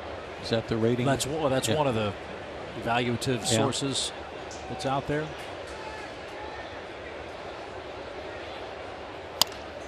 Ground ball at third. Garcia had Cespedes playing perfectly, and there's the first out. We had a game in Arizona that was actually 2 games in Arizona that were 2 of the rougher strike zones we've seen in a long time. One game had 15 pitches. It was 15. I think it was 14 and 24. 14 and 24 missed strike calls in back-to-back games out in the desert. We may be pushing that latter number in tonight's game.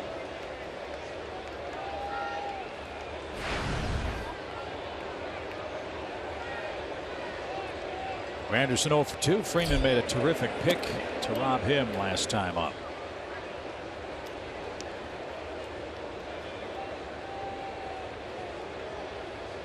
Story of the Mets season, offensively speaking, has been the home run. When they hit them, they usually win. Tonight they've hit 2.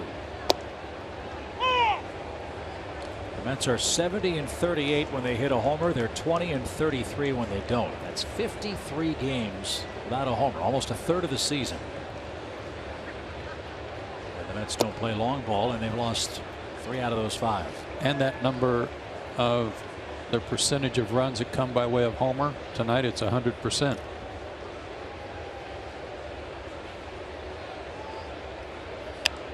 Check swing, little pop, and ADONIS will put that away. Thank you very much. Granderson's retired, 2 down. And T.J. Rivera is the hitter.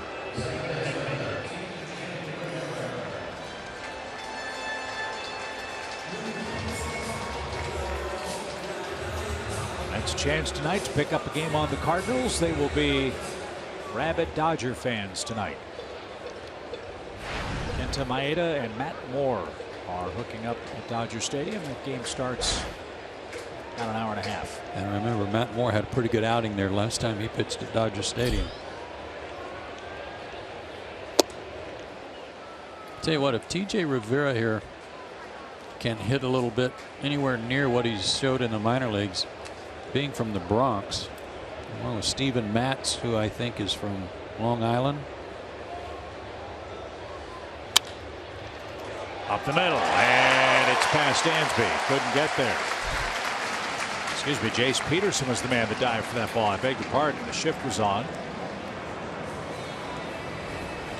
And Rivera's aboard with a 2-out hit, his second hit of the night.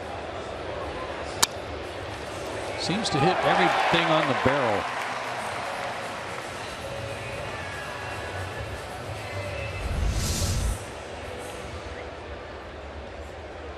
So the Mets with 5 hits. Rivera has 2 of them. That'll bring up De Aza, who's walked and grounded out.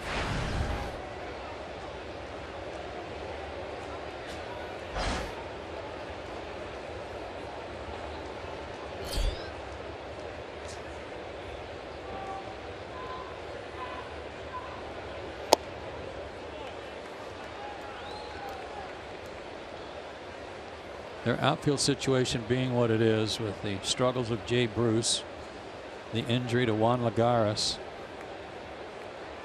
It'll be interesting to see if Lagares, and I'd been told earlier that he may only be able to play defensively, may not be able to hit. And he's such a good defender and a Gold Glove, former Gold Glove winner.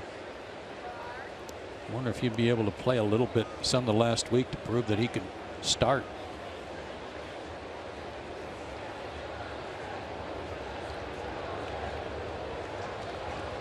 1 ball, 1 strike.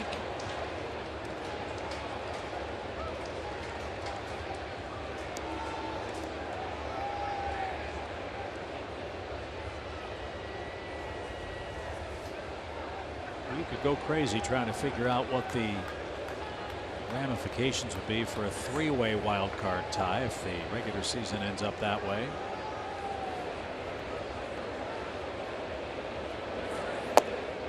Yeah, he did. But if there's a 2-way tie, the first tiebreaker is head-to-head record against the team you're tied with. Second tiebreaker is winning percentage within your own division. Third tiebreaker is you have to guess the number of Bartolo faces on the T-shirt. God, I think that's fair.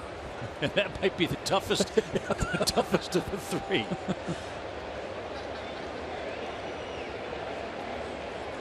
One ball, 2 strikes.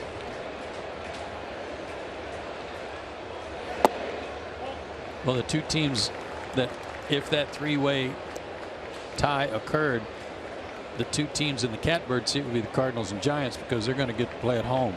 The Mets have to go all over the place. They don't want that. No. I mean, you want to get in. I mean, that would be the worst possible scenario for any of the clubs. As this one's poked on a broken bat, headed for the seats. And if I read it correctly, there would be a possibility that a team could play 4 games in 6 days in 4 different places potentially, if they were to advance. If you count the Mets' last game of the season. Correct. Which is that at home? That's in Philly. In Philly.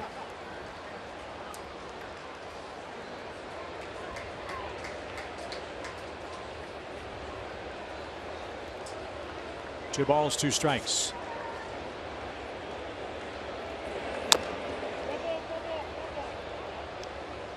And for a Mets club that's already decimated as far as their starting pitching is concerned, that would be a real mess. It would be a tough deal. But they got to get there first. Now, they have not ruled out Steven Matz, correct? I mean, he's not shut down for the year. Correct. I think he's going to have a bullpen on Friday, and if that works out well, then Matz might be able to jump right back in the rotation. Little Joe DiMaggio. 2 balls, 2 strikes. Good battle with De Aza here. Can't get it by him. I see an 8th pitch. Might be time for the Vulcan. And I think I had my dates wrong. I think Matt's had his bullpen today. There's a possibility he could start on Friday. The Mets have not named their starter for their second game with the Phillies. 2 balls, 2 strikes.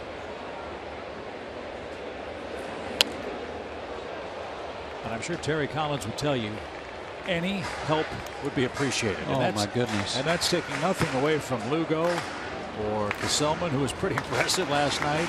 Those guys have done a great job for him.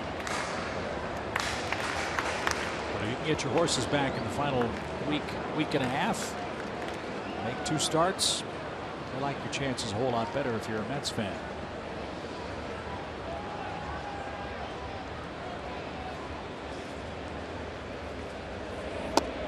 Strike 3 called on the 9th pitch of the at-bat. And now it's the Mets' turn to grumble a bit about a very generous strike zone. Gant has his first strikeout. The Braves are up in the 7th, trailing Bartolo Colon 3-0.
Yeah, I've come up with a marketing idea for the Mets. I think you could have a Bartolo Colon T-shirt night, but you got to have scales at all the gates, and you got to weigh 250 or better to get one, and they're all mediums.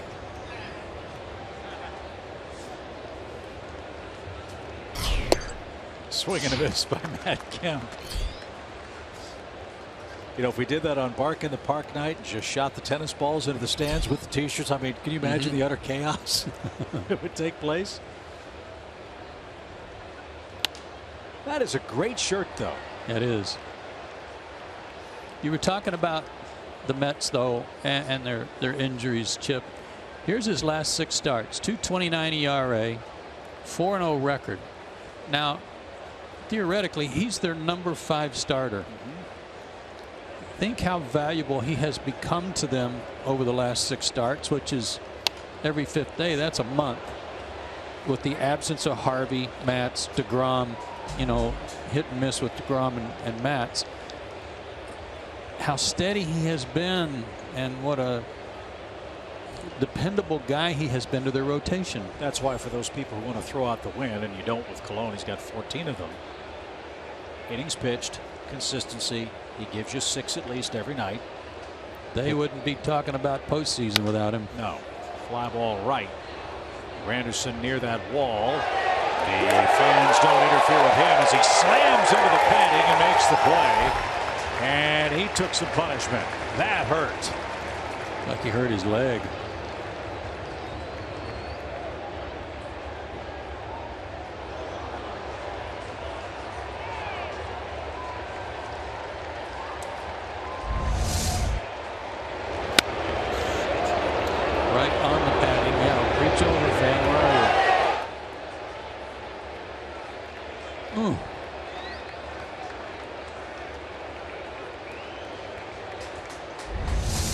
Nice play. It was a nice play. So let me ask you this. If you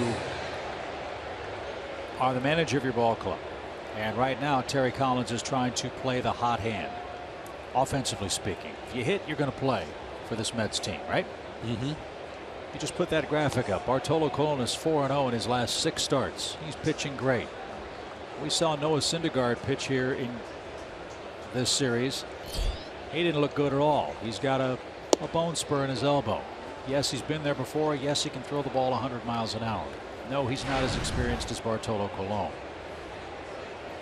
Do you start Syndergaard, or do you start Bartolo Colon, who's got a chance to win his 5th consecutive decision tonight in a potential Game 1 play. I'd probably start Syndergaard, but it might depend on who they're playing and where. If you're opening on at home or on the road, okay, that might dictate it a little bit to me too. I wouldn't be shy about pitching Bartolo Colon at either place, but it would be real. I think real advantageous to have him pitch back to back with Syndergaard because of how different they are. Okay. One guy throwing 100 and another guy throwing 88. But that would be in a series situation where it'd be back to back. Right. Game 1 it's Syndergaard. Yes. Game 2 Colon. Yes. But a 1-game winner take all game in your mind. Oh, I didn't know that's what you're telling me. I'm sorry. No. Either way it makes sense. But let's say the Mets have to. Mets are the #1 wild card. Let's say they hold on to that position. They've got to match up with the Giants and the Cardinals in Game 1 of that series, and they've got to win that game to go on. Do you like Colon the way he's pitching now, or do you like Syndergaard the way he's pitching now? If Terry Collins said Colon was pitching, I wouldn't have any argument with it. Interesting. But I'd want to know how the matchups had been. Right. And that's what's so crazy, and I think what is so worthy of praise for Terry Collins, the job that he has been able to do with this Mets club. A year ago, that conversation wouldn't have even been thought about, much less discussed. No, because he had all his horses working. Right. There's another missed strike call too, thankfully for Nick. And he's going to cash it in with a base hit to left. So the Braves have their 4th hit.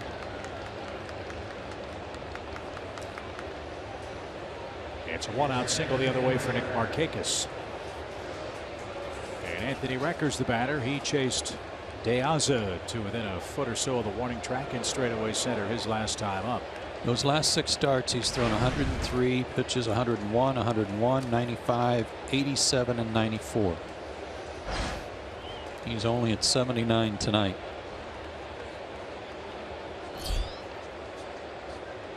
The season high 107. And that was in a loss where he got rocked. And look, we're not making this guy out as an unbeatable pitcher. I mean, he is what he is. But right now, he may be pitching better than any of the other Mets starters on this staff.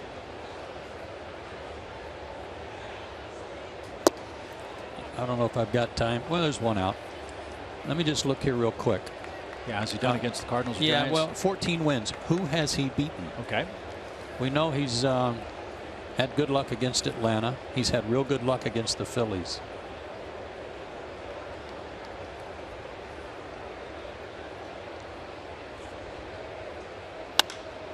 Driven toward right. Granderson sore-legged on the run. That ball is gone right over the 370 sign. A line drive home run for Anthony Recker. And just like that, lightning strikes for the Braves. We've got a 1-run game. I'll tell you what, Anthony Recker this year with the Braves has hit so many balls that were just shy of going out. Top of the fence didn't go out. Caught at the top of the fence. This time he shaves one right over the top that did go out. That fastball came back to his barrel.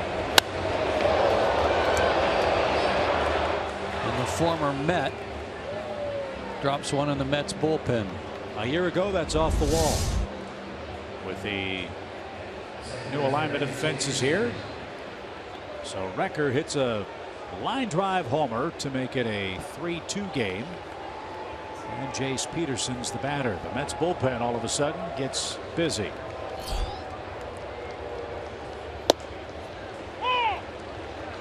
In recent games, he's beaten the Twins, the Reds, the Phillies. He beat the Giants, the Yankees. He did beat the Cardinals, 7 innings, a 3-hit, 1-run ball. That was his only start against St. Louis for the year. That just goes back to late July. But he's beaten them both this calendar year. He's got a fight on his hands now as this ball's hit hard toward Rivera. TJ makes the play, and there's the second out of the frame. It's funny, I don't know what happened at third base there. I don't know if Nick was aware that Recker's ball went out. Bo Porter was, I think, trying to tell him, you know, you could trot. And then Bo made Nick go back and retouch third, like he might have stepped over third. See, Nick stopped like he thought maybe it was a ground rule double, I guess, and went back making sure he touched third. You know, though, I like that play in the sense that Nick wasn't looking at the ball, he was looking at his third base coach.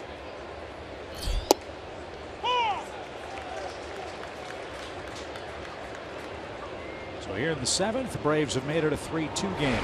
It is getting a little restless in New York. Probably will be the last inning for Bartolo. He's due third for the Mets in the bottom of the inning. And Rivera, with quick hands, tried to steal a strike and couldn't. 1 ball, 1 strike now.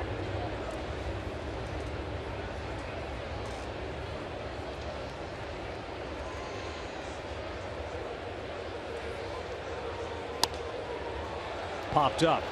Rivera and Loney gives chase. It is in the front row of seats right behind the Mets on deck circle.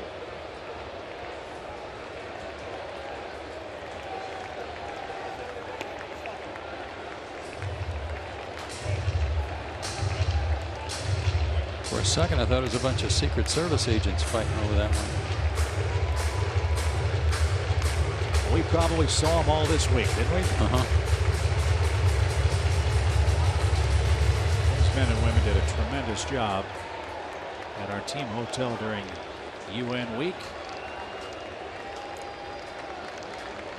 And we salute their service. 1 ball, 2 strikes. Just off the plate.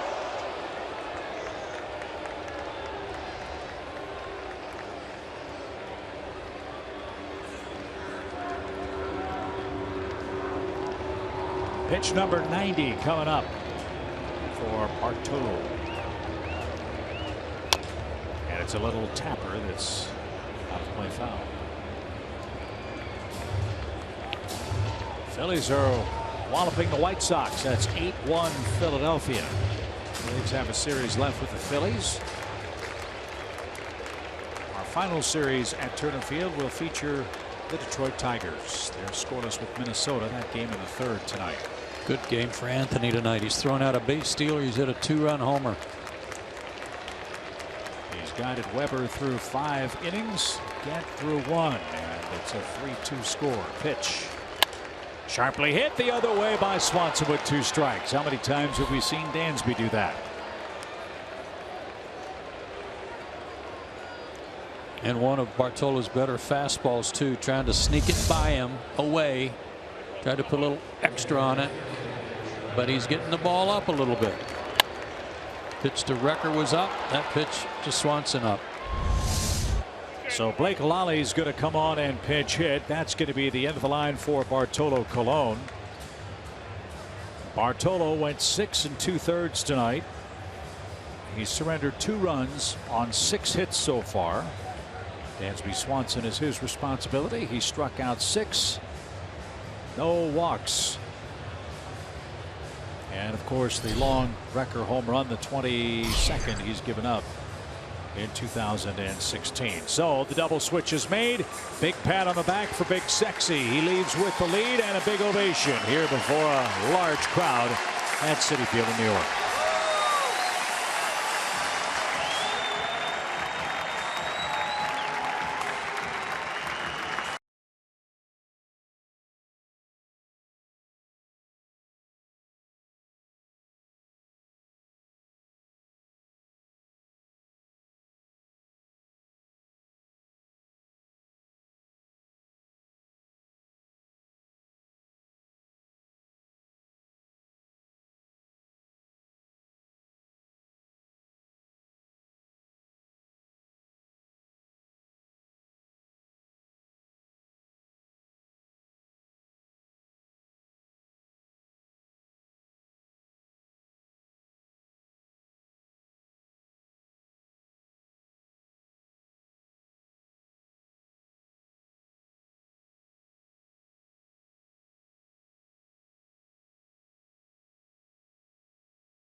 lead for the moment. Couple of changes for New York, but as he left, Bartolo with a class move.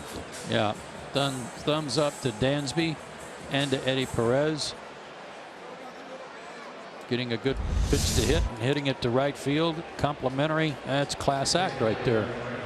So Curtis Granderson will shift from right to center. Michael Conforto's on for the Mets. He'll bat ninth, and Addison Reed, who's been a shutdown setup guy, will try to put out a fire for the Mets here in the seventh. Blake Lally will be the hitter. Worked an inning last night, gave up a hit, but also struck out 2. Good cut. And Blake behind a strike.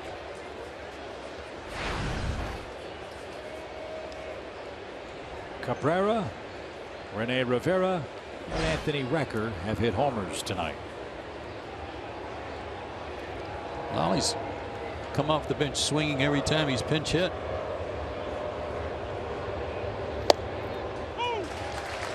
Right at the bottom of the zone.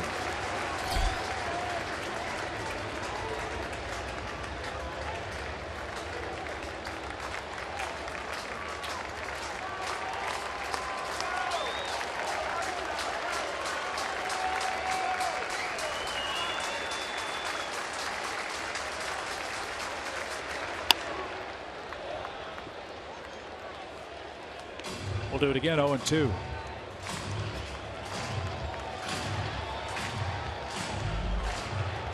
Once again, the Braves not going quietly.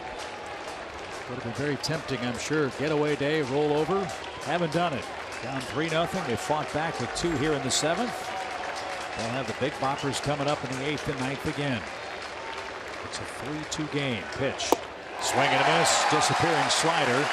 And Reed puts out the fire. Recker's 2-run homer makes it a 1-run game.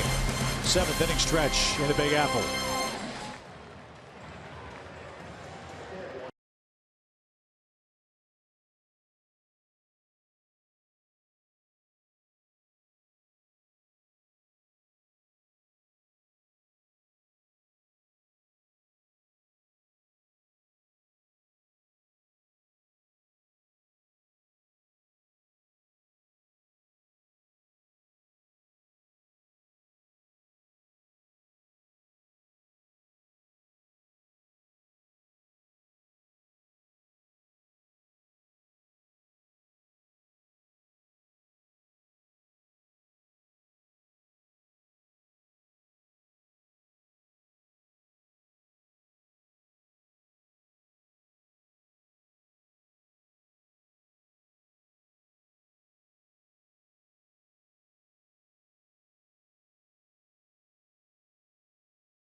Casanovas, here's to 20 great years at Turner Field. Let's turn back the clock. October 19th, 1999. The base on balls heard round Braves country. What a great night. 10-9 in 11 innings to go to the World Series. Kenny Rogers issued the walk. Andrew Jones received the walk. Eddie Perez. Outstanding. So the Braves are back afield with Brandon Caniff on the mound. He'll relieve John Gant, who worked a scoreless New York 6th. Loney, Rivera, and Conforto are coming up in what's now a 3-2 game in favor of New York. And as we say so often, job is simple, not easy, just simple. Hold them right there. First action for Brandon in this series. He pitched 4 days ago against Washington, gave up a hit, but zeros across otherwise. So far, so good for the Braves to cool off James Loney, who was 4 for 7 in the series before tonight's 0 for 2. He's lined out and grounded out to Freddie Freeman. First pitch swing, fly ball left. Kemp on the run, still going back. That ball carrying toward the fence, and Matt hauled it in right at the wall. What a catch. Man, oh man, he kind of took a look back over his head like he had overrun it a little bit. I didn't think there was any chance he had a haul in that in. And then he kind of disappeared into the WB Mason sign. What a great play. Man, that's 3 really good plays turned in by Kemp in this series.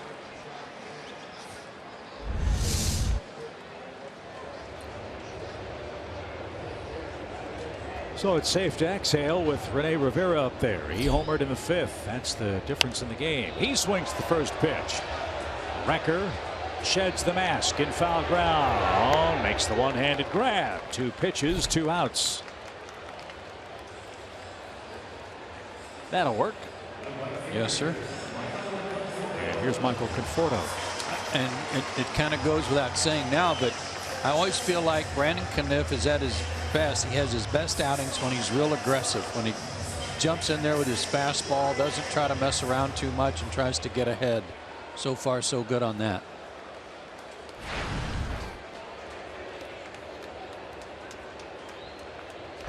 When we last saw Conforto here in New York, he was a mess. They sent him back to AAA to get his swing back in order. Looked like it worked for the Las Vegas club. Hasn't translated yet with the big league team.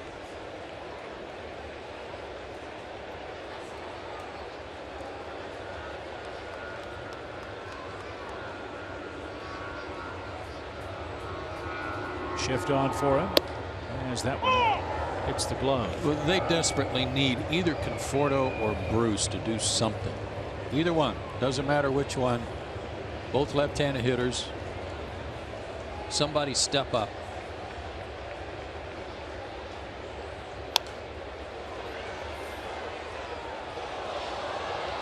And that's what's so confounding, I'm sure, from the Mets' perspective. This kid came up and gave them a huge lift at the trade deadline when they brought him up all the way from AA. And he looked like he was going to be the next big thing in New York. I don't think they had any idea that he'd have to go back to AAA. That's been the case.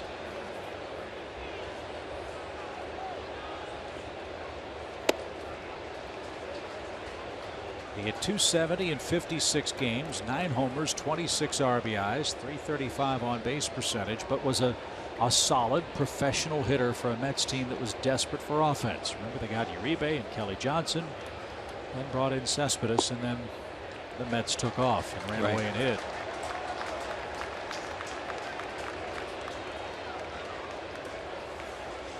Don't walk him. Get after him.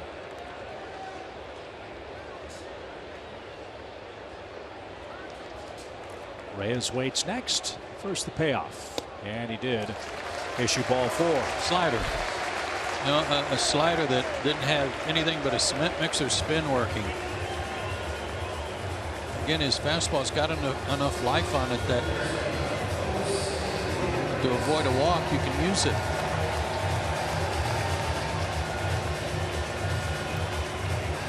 Reyes has walked, stolen a base, and scored. He has a 5th inning single, so he's 1 for 2.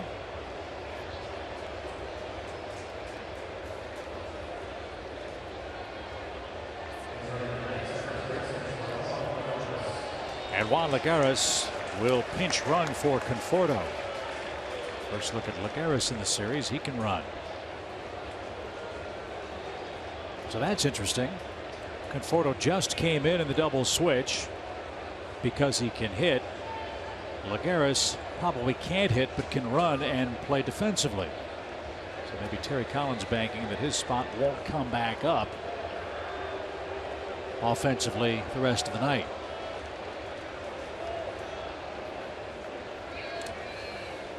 He has that luxury with the expanded rosters now.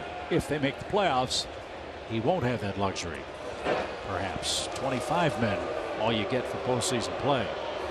I thought Lagares 2 years ago, I think it was, when he won the Gold Glove, I thought he was the best defensive center fielder in the National League. I remember you saying that. His most recent disabled list stint was for an injured left thumb, partially torn ligament, excuse me. Fly ball left center. And Inciarte says he's got it, and he does. Brandon Kniff works around the 2-out walk. Top of the order coming up for the Braves. We got another good ball game in New York tonight. Atlanta Braves baseball is sponsored by Delta Airlines, your local Ford dealer, and Xfinity. X1 from Xfinity will change the way you experience sports.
To the 8th, time for our Chevy game summary.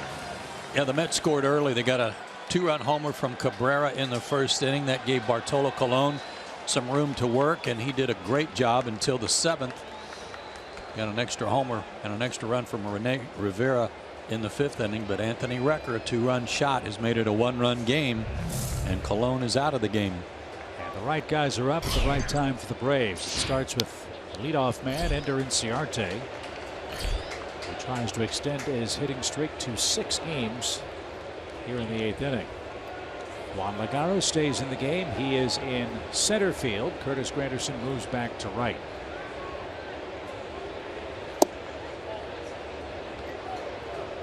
Another missed strike, but this one benefits the Braves. 1 ball, 1 strike, your count.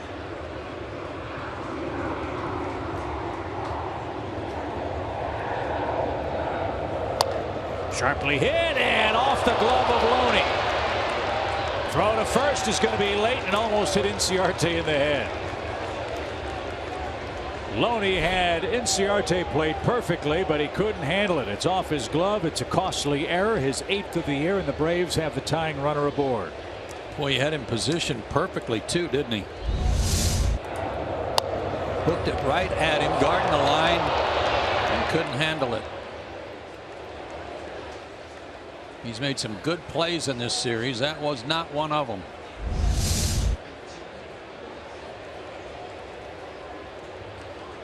So 32,187 Mets fans tonight groaned in unison as they know Garcia, Freeman, and Kemp are lurking in a 1-run game.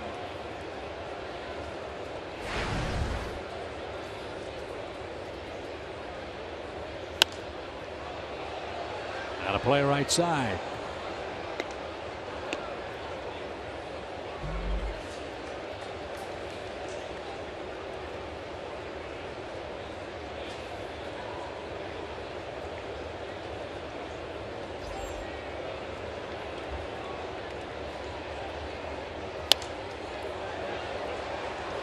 Another pop up in the same spot. Reed throws hard, but it's that slider like the one he got Lally on to end last inning. That is his out pitch. It is hard. Has good tilt to it.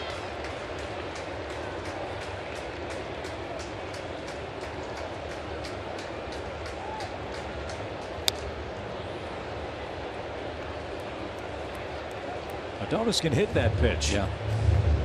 And he fouled that one straight back. Still 0-2.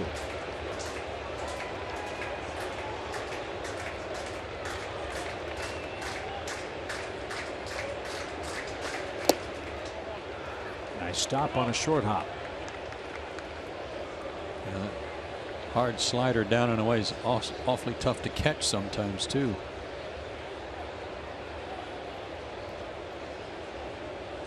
Braves are trying to come back tonight and go 7-2 in New York this year.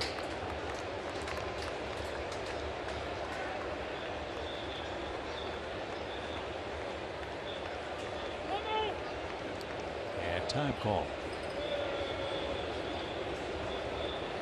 Well, if the Braves can come back and win, they'd be tied with the Mets for the best record in the East in September. Fly ball down the left field line. That's pulled foul. It's 1-2.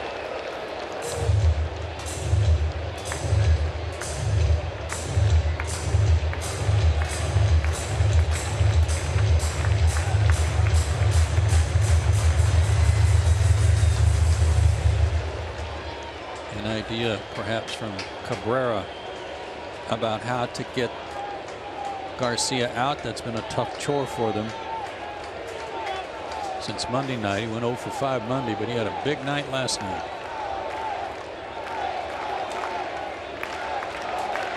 Three hits, including the big 3-run homer.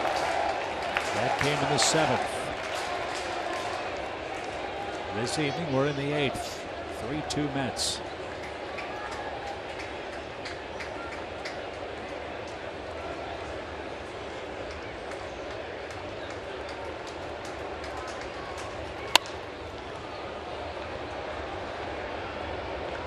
Adonis will see a 7th pitch.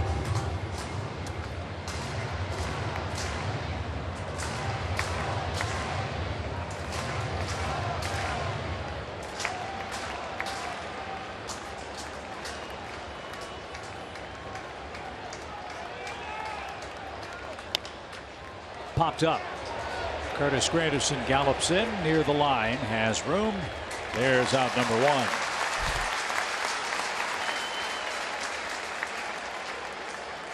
Here's a great spot for Freddie Freeman. Freddie Freeman, our Coors Light cold hard facts. Last 5 games in this ballpark, the Braves have gone 5-0. They've crushed the Mets 27-11 in runs scored. And check out the starters ERA. Outstanding. Freddie's had good numbers, and as such, Terry Collins is going to bring in a lefty to pitch to him. Reed pitches 2/3 of an inning. The Loney error perhaps costly. We'll find out about that. 3-2 Atlanta trails it late.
Atlanta Braves baseball is sponsored by your local Toyota dealers, Let's Go Places, the Georgia Lottery, and Zaxby's Indescribably Good.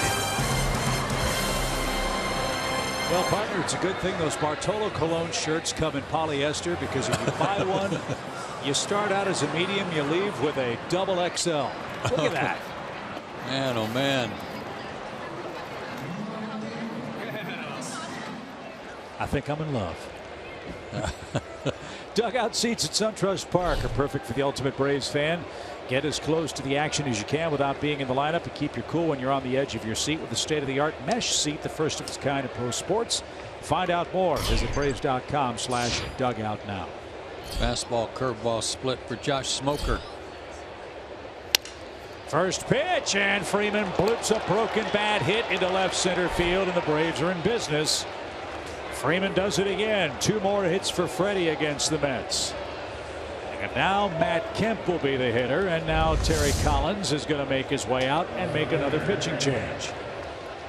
That's why if you stay inside the baseball and are trying to make contact, you can still get some base knocks with broken bat singles. If you're trying to go out around pitches and try to get the barrel to it, it just doesn't work. Well, years and years ago, Stan Musial got the nickname The Man because he had a huge series against the Brooklyn Dodgers in this town. And the fans kept saying, oh, here comes that man again. Well, that man and Freddie Freeman. And that man's at first base, with the Braves threatening in the 8th inning. Down a run with 2 on, and Kemp lurking in the batter's box.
On for Atlanta, 2 on, 1 out.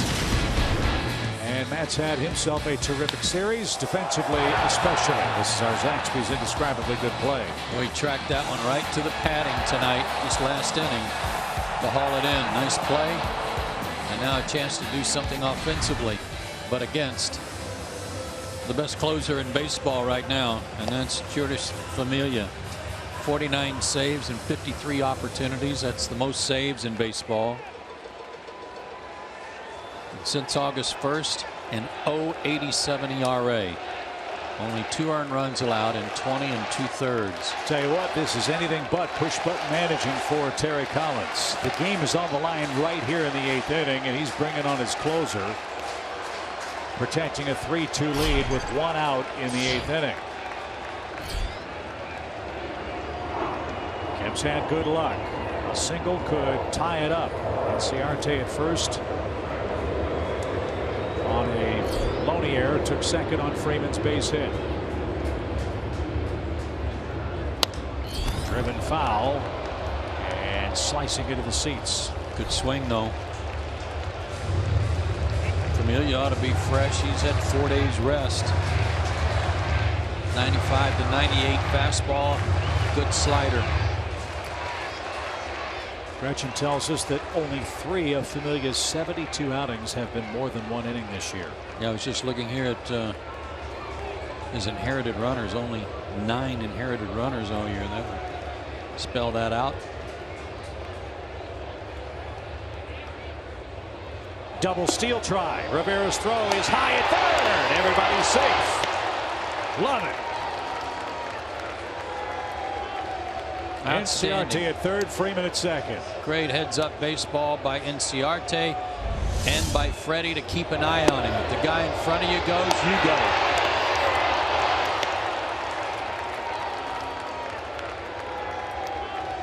Maybe should have saw that coming because Freeman was almost in a marathoner's stance. He was angled right at the second base bag a pitch before the double steal. So the Braves in great shape. Second and third, 1 out. As Kemp rolls a foul, it's now 1-2. That is not something the Mets bench counted on, especially the way Rivera throws. Great heads-up move by Inciarte.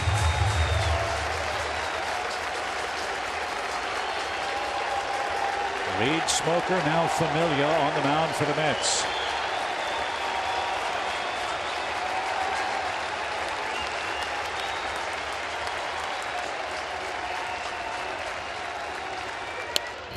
Good cut, fouled away at 98 miles an hour. They're playing back. Their infield is back. They'll concede a tying run for an out. Try and prevent a go-ahead run from scoring from second. The only guy that's in that might come home is Loney at first.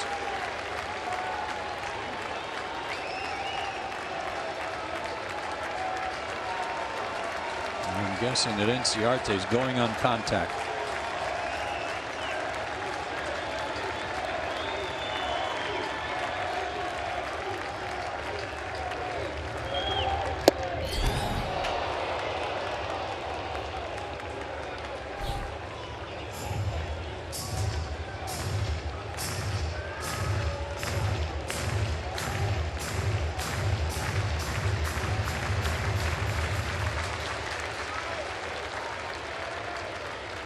Well, this is where Familia wants action. 2 balls, 2 strikes.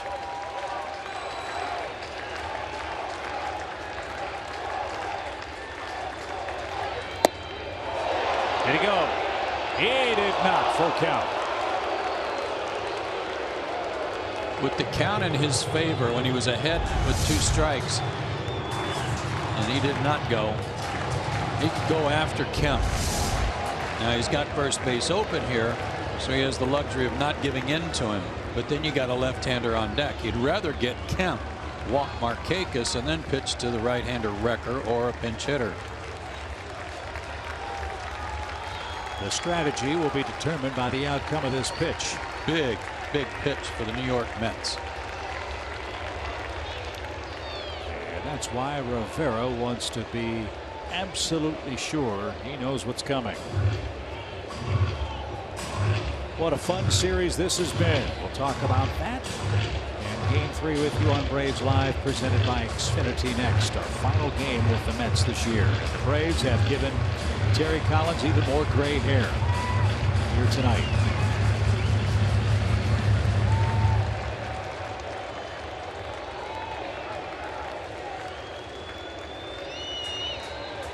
Inciarte at third, Freeman at second. Now here is that big pitch.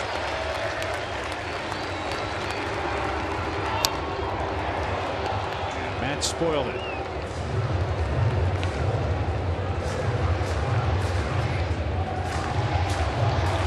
And didn't give in. Slider.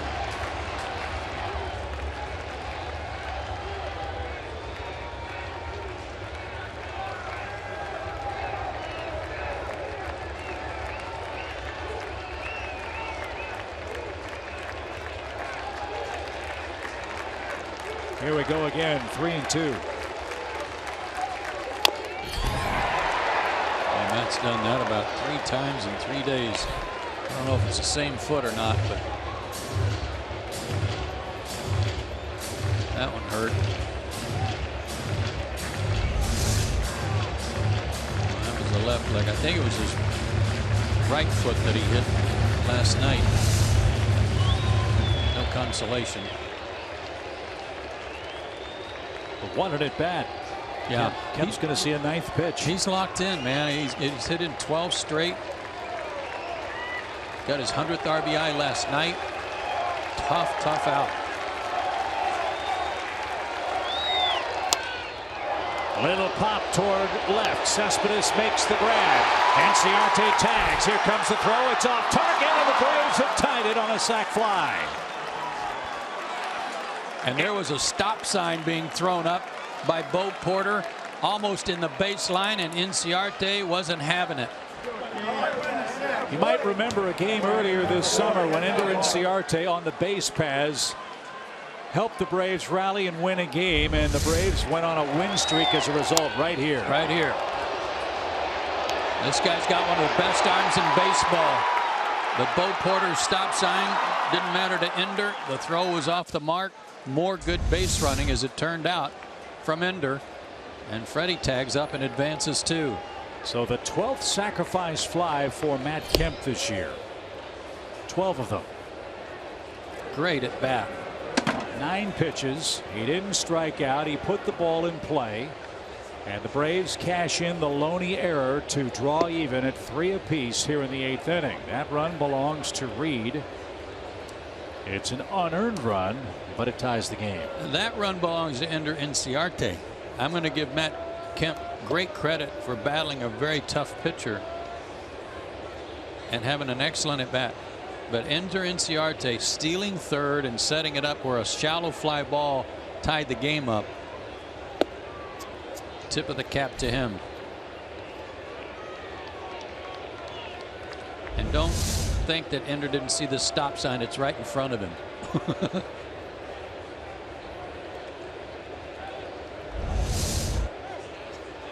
Well, Inciarte forced the issue, forced Cespedes to make the catch, make a good throw, and beat the base runner. He could only do one of those 3 things.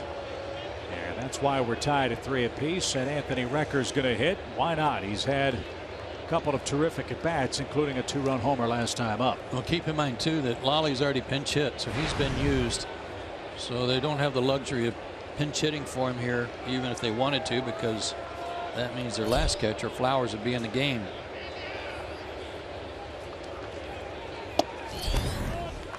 So this is not what Terry Collins wanted. He wanted Familia to get out of the inning, not throw a lot of pitches here in the 8th, and be able to breeze with the bottom of the 9th inning, or the bottom of the order in the 9th inning. That's not going to happen. And he too has gone through his staff and his bench, and he's not out of the woods yet. Go ahead runs 90 feet away. Bouncer back to the mound, and that's going to retire the side. Atlanta cashes in an unearned run. They manufacture the 3rd run of the night with a double steal and a sacrifice fly. It's 3-3 in the 8th.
to click tonight. You can almost book it, can't you?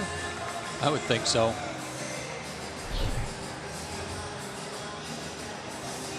And here's our State Farm instant replay.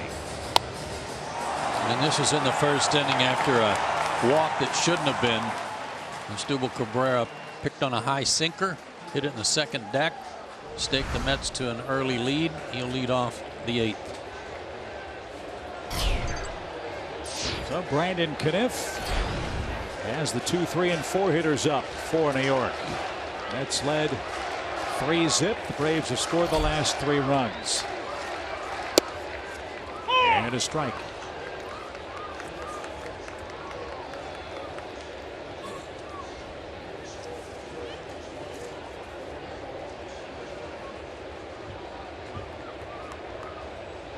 It was the first unearned run allowed by Reed this year. Another strike that wasn't. And a slow throwback by Recker.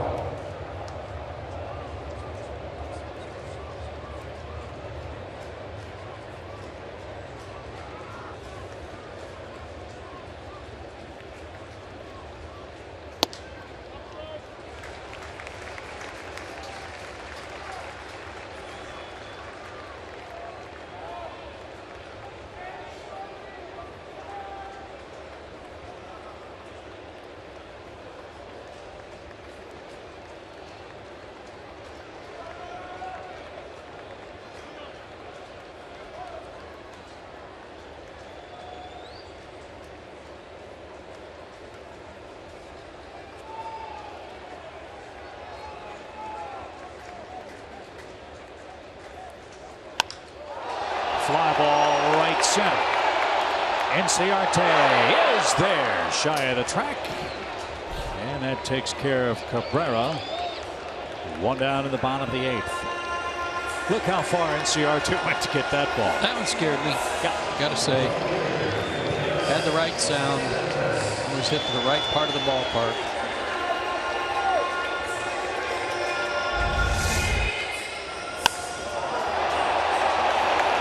Gotten in on him just a little bit.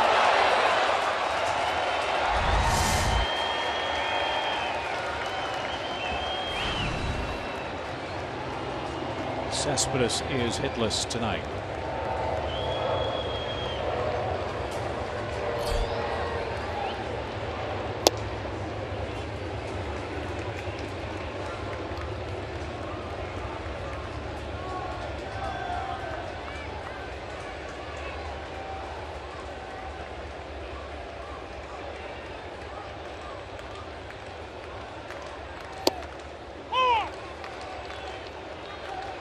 Not just hitless tonight, he's hitless in the series, and that's what worries you.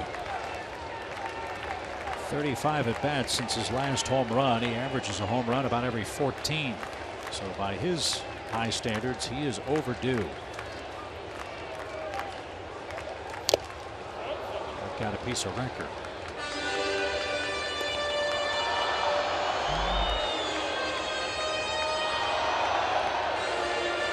I believe it's Chris Carter's of the Brewers, the only guy that hits homers more frequently than Cespedes. Yeah, Carter 14.1 at bats per homer, Cespedes 14.7.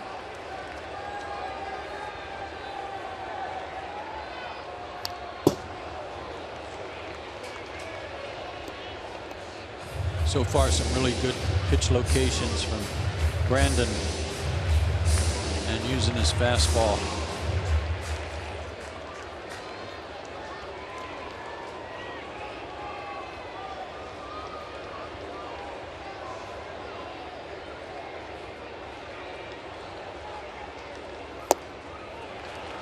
Pitch a little too far, started a little too far off the plate to get him to chase. That curveball last night from Jim Johnson, I told Jim you ought to put that on a video loop and just run it constantly in your man room. High fly ball left field. Kemp is back. He's gone as far as he can go. Leaps up and he kept it in the park. The ball drops on the warning track. Cespedes just missed. And Kemp timed his leap well enough to, I think, keep this one from going over the wall. I think you're right, Chip, and that's all he could do. If he caught it, it would have been an amazing catch again. And he went to a spot that was a little bit off the mark. Watch this. He had to go back to his left. Oh, right in the heel of his glove.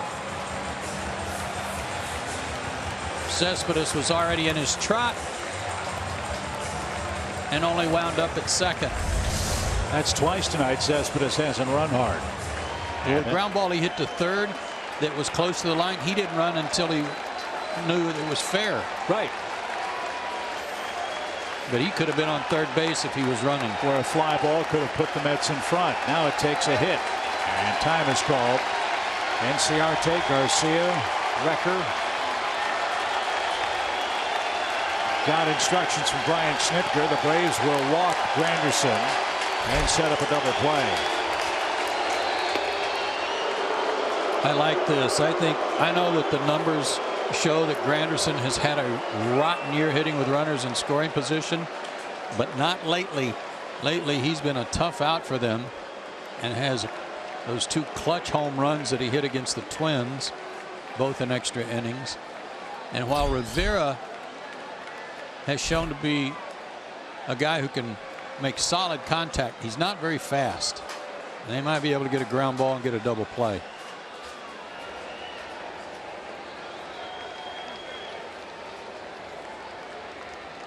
Ryan Snitker and Roger McDowell pondering their options. 2 on, 1 out. When we were watching that replay, when that ball came off the bat of Cespedes, everybody on the Braves team just froze. Nobody really wanted to look over their shoulder. They had a real good idea that that was going out. It didn't. And he wasn't running. So Brian is on his way to the center of the diamond. He's going to go get Brandon Caniff. He's given up a handful of deep fly balls in this game, but so far he's kept the Mets off the scoreboard. Let's see, is Brian making a change here? Is he just talking strategy? Yeah, he's got the baseball. So we will go to break. We'll tell you about the new Braves reliever when we come back in a tie game at 3.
By Georgia's best Chevy dealers, Georgia Power, and Xfinity. X1 from Xfinity will change the way you experience sports.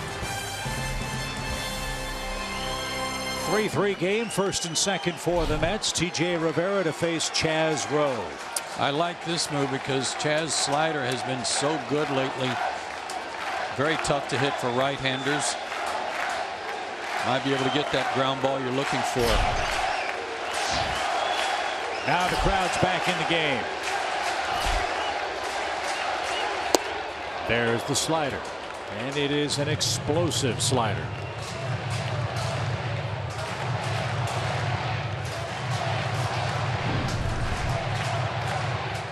And it's late breaking. It's hard and it's late breaking. And really moves a lot.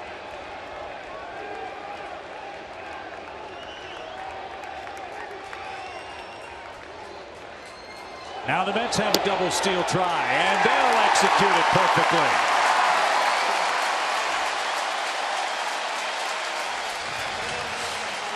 So Terry Collins says what's good for the goose is good for the gander.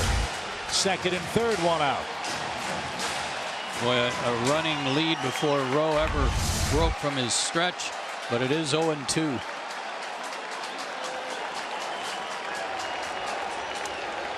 Kelly Johnson's on deck. He would bat for Reynolds. Now Recker has to work overtime. A ball in the dirt. He's got to knock it down. Infield in.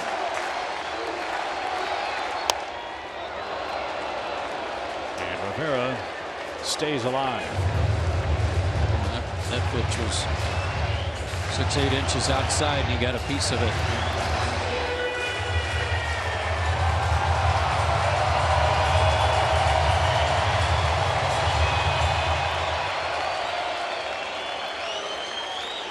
Braves expect him to pull the ball, even on this slider, I guess, with Peterson playing so far up the middle.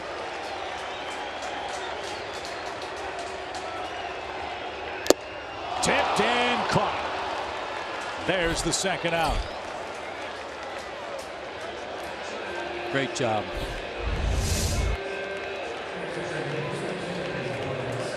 That time he couldn't reach it other than just to tip it.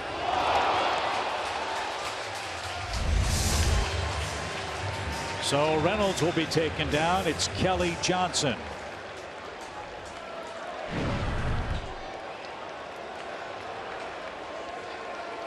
And Brian Snitker is not going to let Rowe face Kelly Johnson.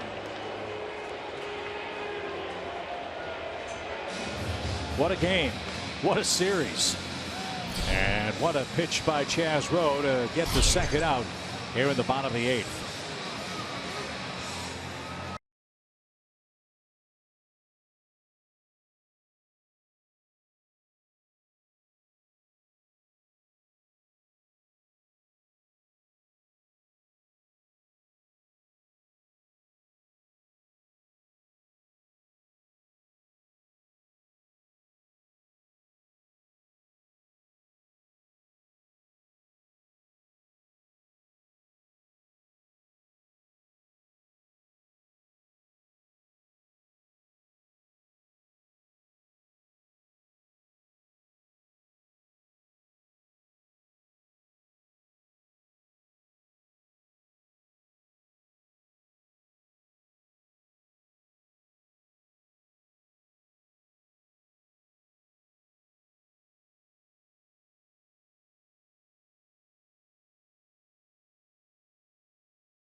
Saying farewell to the TED, driven by Chevrolet. We're broadcasting the final 6 games played at Turner Field starting next Tuesday on Fox Sports Southeast. The farewell begins as the Braves take on the Phillies. Our coverage starts at 6:30 Eastern only on Fox Sports Southeast, home of the Braves, and streaming live on Fox Sports Go.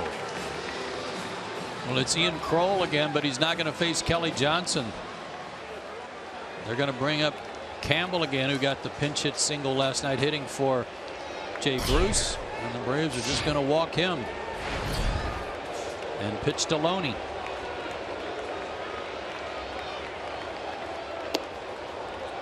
Kroll worked a third of an inning last night and gave up a hit. and it was to Campbell.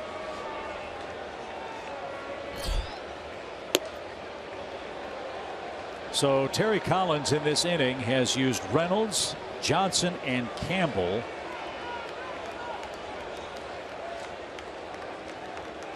And only Campbell stands in the batter's box.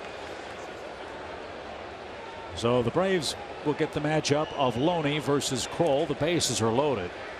And now Loney's being called back. Let's see what the Mets decide to do. Campbell can play first base. So Loney's going to be taken down, and it's Kevin Plawecki.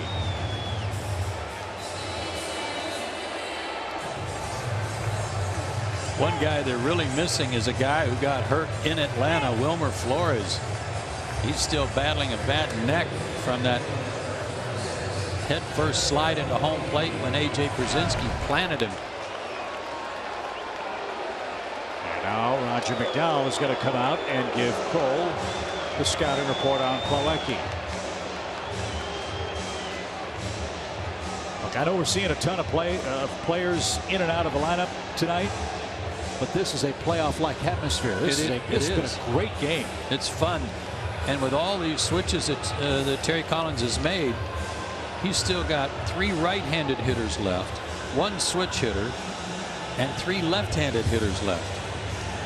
He can't run out of players. And you know what? The Braves are playing it straight too. They're trying to win. They're doing exactly what they're supposed to do. Make it as tough on the Mets as they can. And I can guarantee you New York will be happy to see the Braves get out of town, win or lose tonight. We're hoping to get out of town with a sweep. So the bases are loaded for Plawecki.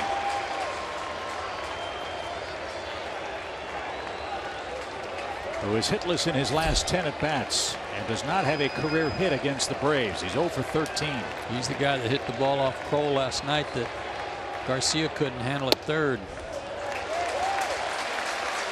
Now with the intentional walk, and there have been 2 of them in this inning, there's no place to put him. You got to throw strikes.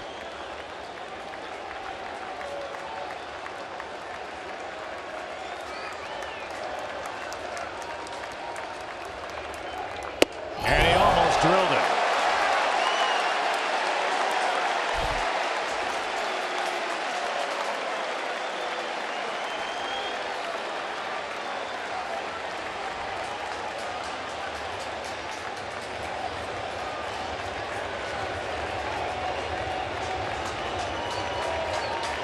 Two balls, no strikes.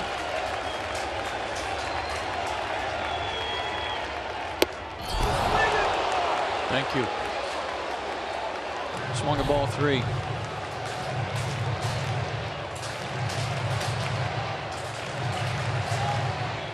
Plawecki, a 143 average at home this year. Now he's got a 2-1 count. The base is full. And now Kroll's battle back to even the count. Looked like that got Anthony and the umpire. Yeah. Nailed both of them.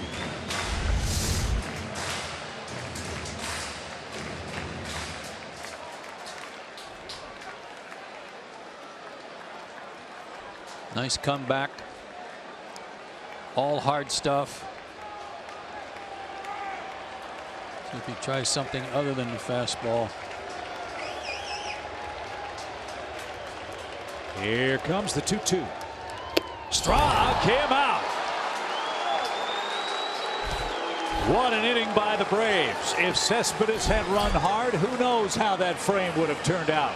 He didn't, and we remain tied after 8 in New York. 3-3 your score. Ian Kroll came in and struck out Kevin Plawecki to put out a bases loaded mess.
SunTrust Park in the Battery of Atlanta. Stay tuned for a brand new weekly video series presented by the Braves called A Walk in the Park. New videos are released every Monday. A Walk in the Park is designed to keep you informed on the latest and greatest going on at SunTrust Park and the Battery. Go to Braves.com and check it out today. We head to the ninth. Jace Peterson against Familia, who had a very long rest on the Mets bench. Eric Campbell stays into play first. Ty Kelly is the New York third baseman. And with all these changes for the Mets, some rather uncomfortable decisions are coming for Terry Collins, we think, in the bottom of the ninth inning. We'll talk about that in a sec. Ground ball. That's into right field for a leadoff hit. So the go-ahead run on for Atlanta, a leadoff single. Lagares is batting in the 9 spot. That's due second for New York in the bottom of this inning. We're told he can't swing the bat. He'll probably have to come out. Familia's in the 1st spot. So if this score remains tied, this is going to be the last inning for Juris Familia. See how Brian Snitker plays it here, if he's going to try to bunt the go-ahead run up.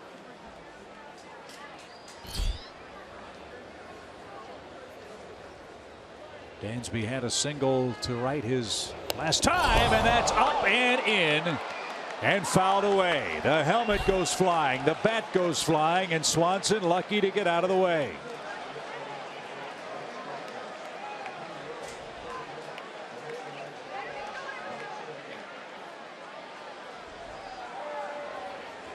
He's waving off Jeff Porter, but remember, I think it was his first day with the Diamondbacks. He got hit right in the face in batting practice. That's why he wears that protective guard. It was a foul ball, but you can understand his flashback.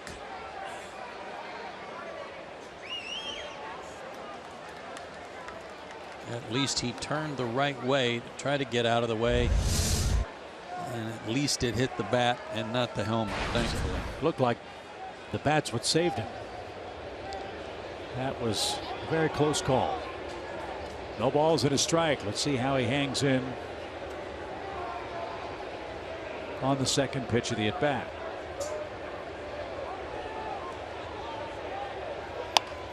The bunt. And the play will be to first, and Swanson hustled down the line. He got the sacrifice down successfully. Peterson in scoring position with 1 man out. Tell you something, folks, that wasn't an easy thing to do. Took a little intestinal fortitude to stick your nose back in there and get that bunt down.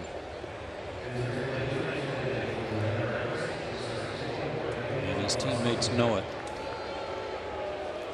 Now Emilio Bonifacio will come on and pinch hit for Kroll.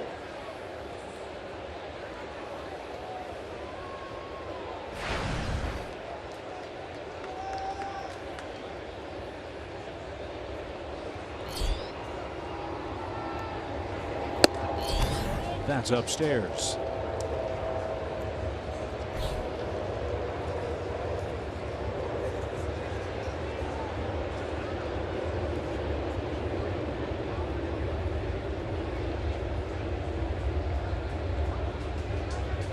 .298 average for Gwinnett.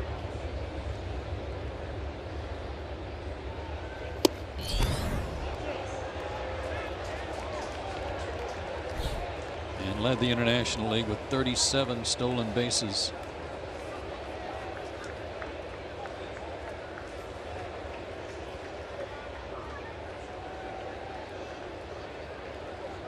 Jace Peterson's hit is the 8th of the night for the Braves. That makes it 21 straight games for the Braves with 8 or more hits.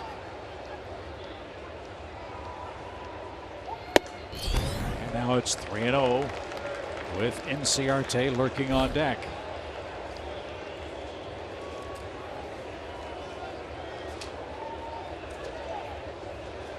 .22 pitches over 2 innings for Familia. Not something he's used to.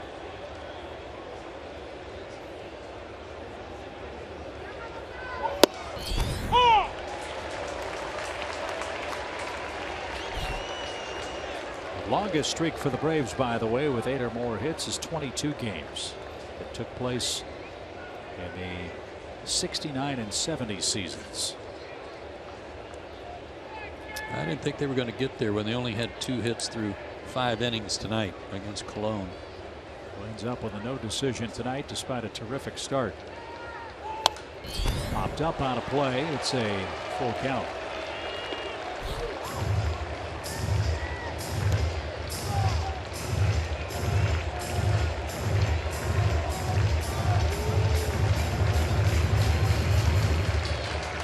Cespedes doubled with 1 out in the 8th. Thought he hit it out of the park. Kemp kept it in the ballpark. And instead of ending up at 3rd, he was stuck at 2nd, took 3rd on a steal, and was stranded there.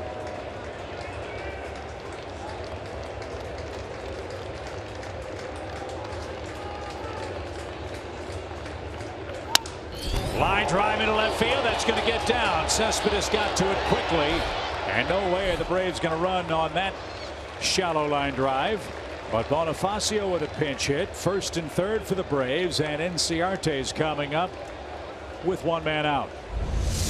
Nice job by Bonifacio. A little bit off the end of the bat. You can see Jace turn. Watch him turn. He throws just for a second to make sure the ball was going to drop. And that was the difference in trying to score off of Cespedes.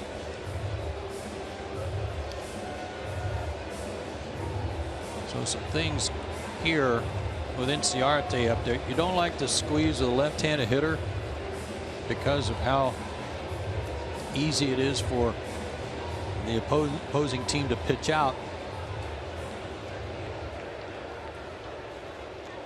And Inciarte good at putting the ball in play and tough to double up.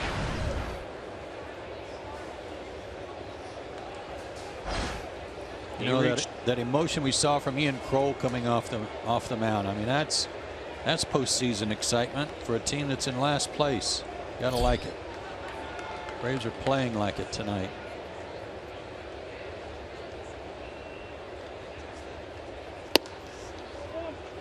Ball 1. Ender reached on Loney's 8th inning error and scored on Matt Kemp's sacrifice fly. Right guys at the right time for Atlanta in the 9th.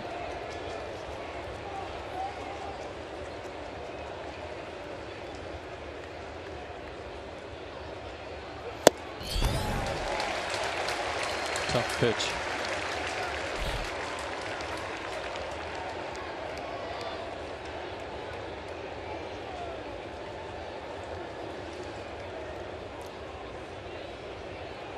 You like your chances. The beauty of it here is a fly ball of reasonable depth. You might score the lead run without a base hit. 1 ball, 1 strike.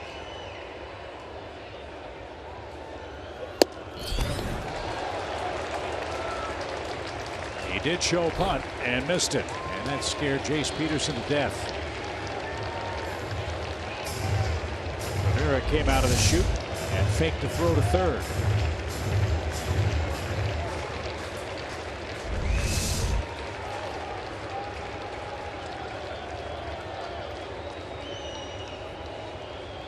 Trying to push it to 3rd, forcing the 3rd baseman to field it. Would have allowed Jace to come all the way down with the 3rd baseman.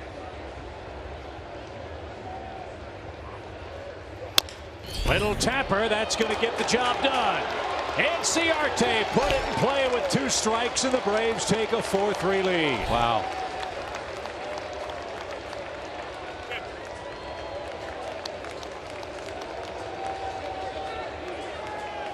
Put it in play, and some good things can happen. Amazingly enough tonight, first the replay.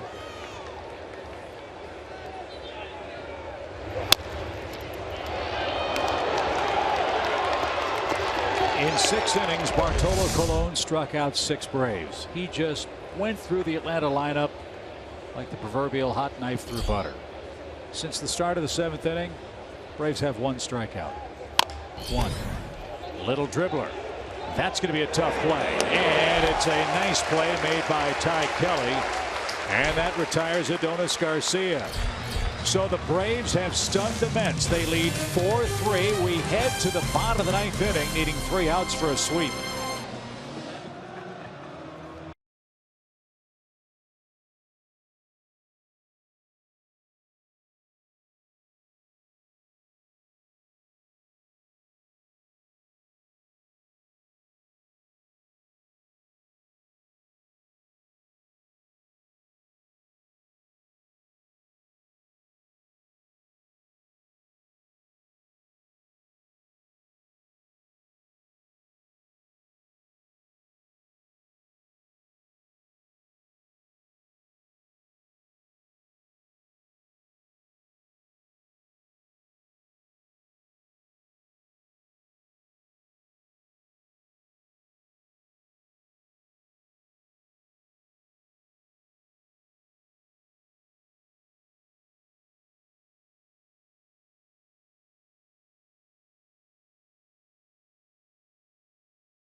A week-long celebration of 20 great years of Braves baseball at Turner Field. Will have the biggest fireworks show in Braves history and something special each and every day during the final homestand. For more info, go to Braves.com for all the details. Jim Johnson is on for the Braves to try to complete a 3-game stunning sweep of the New York Mets. Because the Braves have won, or trying to win, their 5th game in a row, Johnson's getting a lot of work. This is all 3 games of this series and 4 of the last 5 days for Jim.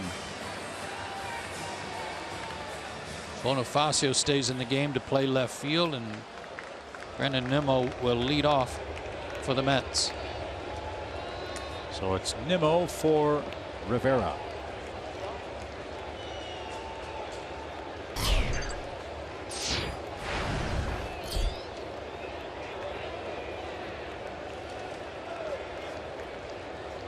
We saw Nimmo in game 1, and he lined out.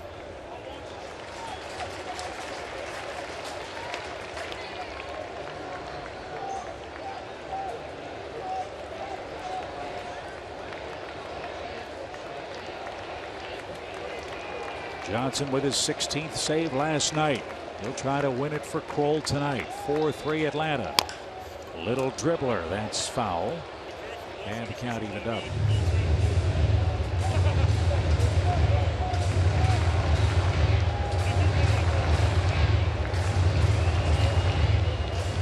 That's got some help from Colorado. They beat the Cardinals 11-1 today. The Giants, though, beating the Dodgers 1-0 in the first at Chavez Ravine.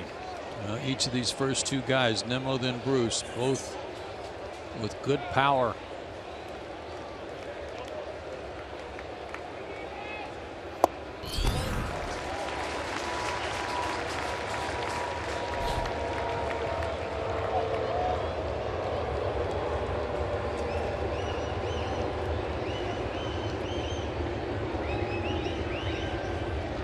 Two balls and a strike. Roller and into center field. A pinch hit for Nimmo. Even if Jace had glove that, I don't think he gets Nimmo at first.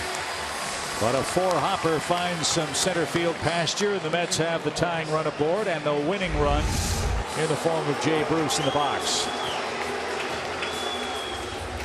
Not a bad pitch, just hit it where they ain't. So Jay Bruce, who was pinch hit for last night, has a chance to maybe make a mark here for himself, and he's really struggled, and the fans have been on him. 3 hits in his last 38 at bats, and 3 for 37 in his last 11.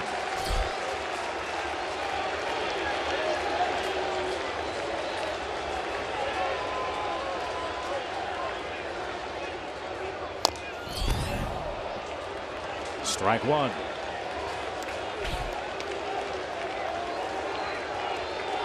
Travis d'Arnaud's grabbed a bat. He will hit for Familia. And the same rule here for Jim Johnson. You don't want to mess around too much because their big boppers are lurking on the bench. Bruce batting in the 9th spot on the Mets lineup card.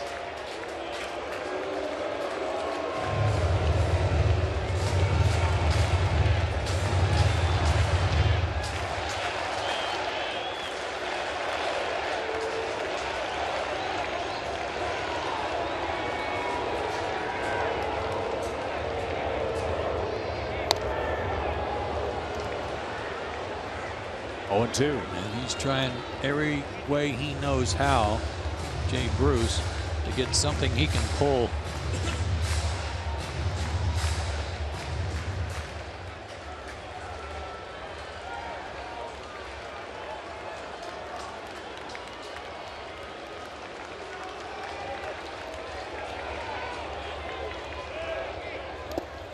Good stop.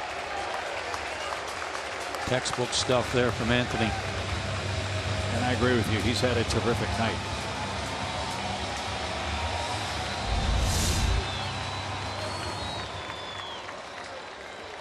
Took it off the chest protector, kept it out of the 5-hole, and kept it right in front of him. 1-2 now for Bruce. Nimmo a short lead. Pitch.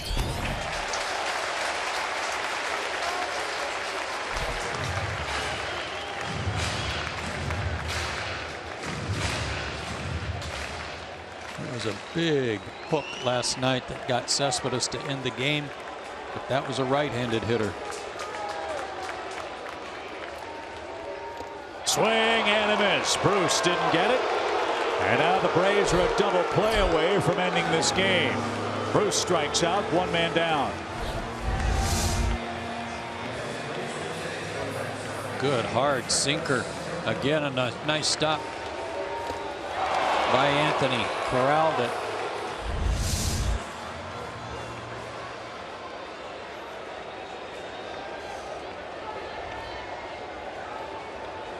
And it will be d'Arnaud.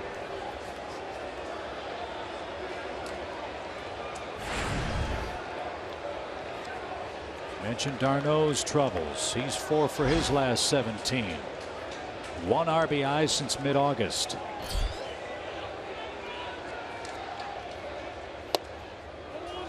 And that missed inside, ball 1.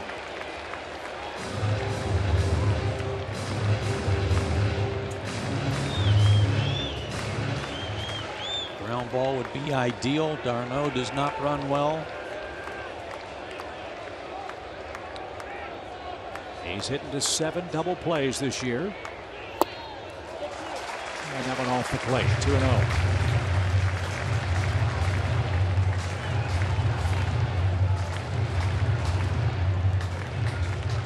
Cabrera's next. The Braves ideally will see him next year.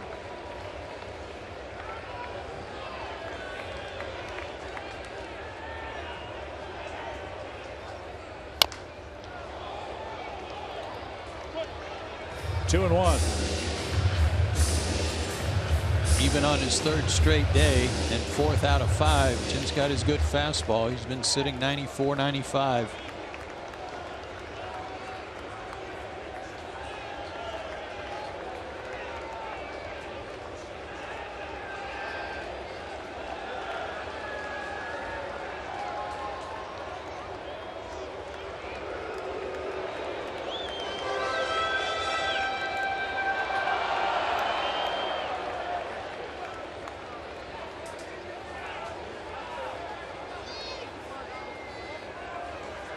Two balls and a strike.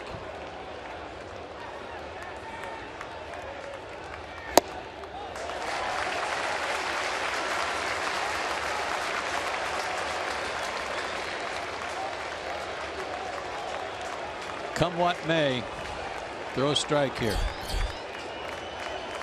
Make him swing the bat. Don't give Cabrera a chance with runners at first and second. Ouch. It's Darno's turn to foul a ball off his lower body. And it's full count.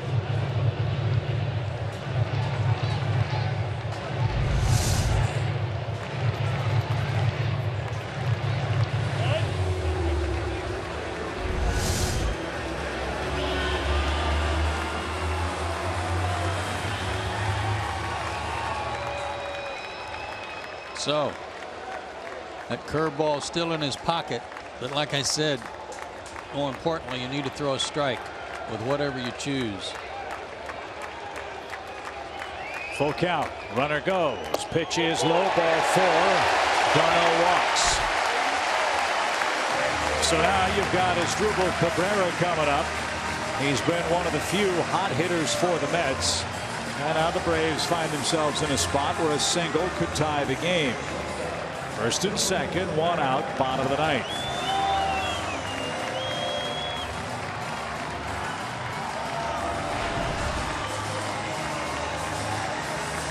Three for 11 in his career against Jim Johnson, including a base hit last night. That he just kind of slapped to the left side. The double play still in order. Cabrera has hit into 12 of them.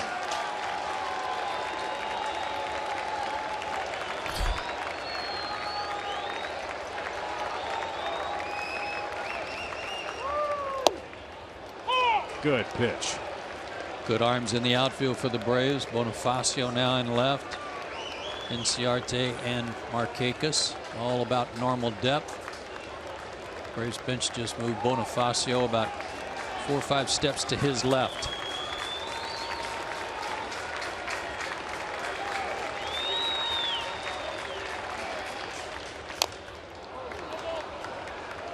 Now Jim really in the driver's seat. It's 0-2.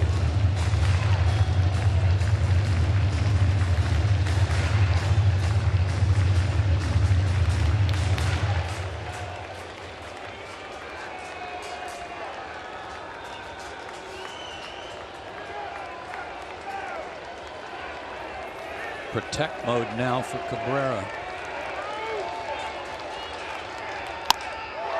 Fly ball left, but playable. Bonifacio drifts back. And there's the second out. So here we go. History repeats itself in New York. It's Jim Johnson versus Yoenis Cespedes, round 2.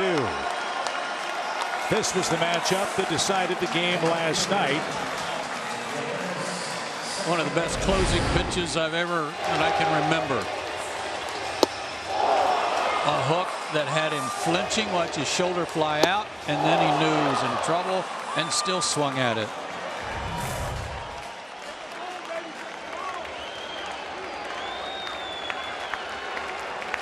But boy, is he dangerous. 2 on, 2 out. The Braves an out away from a sweep. Strike 1. And started it with him with it again. Great idea. Just a reminder.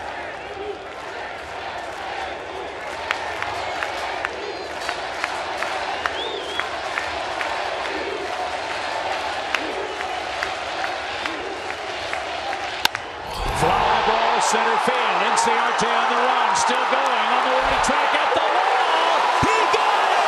Inciarte caught it on the wall, and the Braves have beaten the Mets. Incredible catch to save the game, and the Braves have stunned New York tonight. They've stunned a lot of people tonight. Maybe the catch of the year right there. Holy smokes. Look how far he went.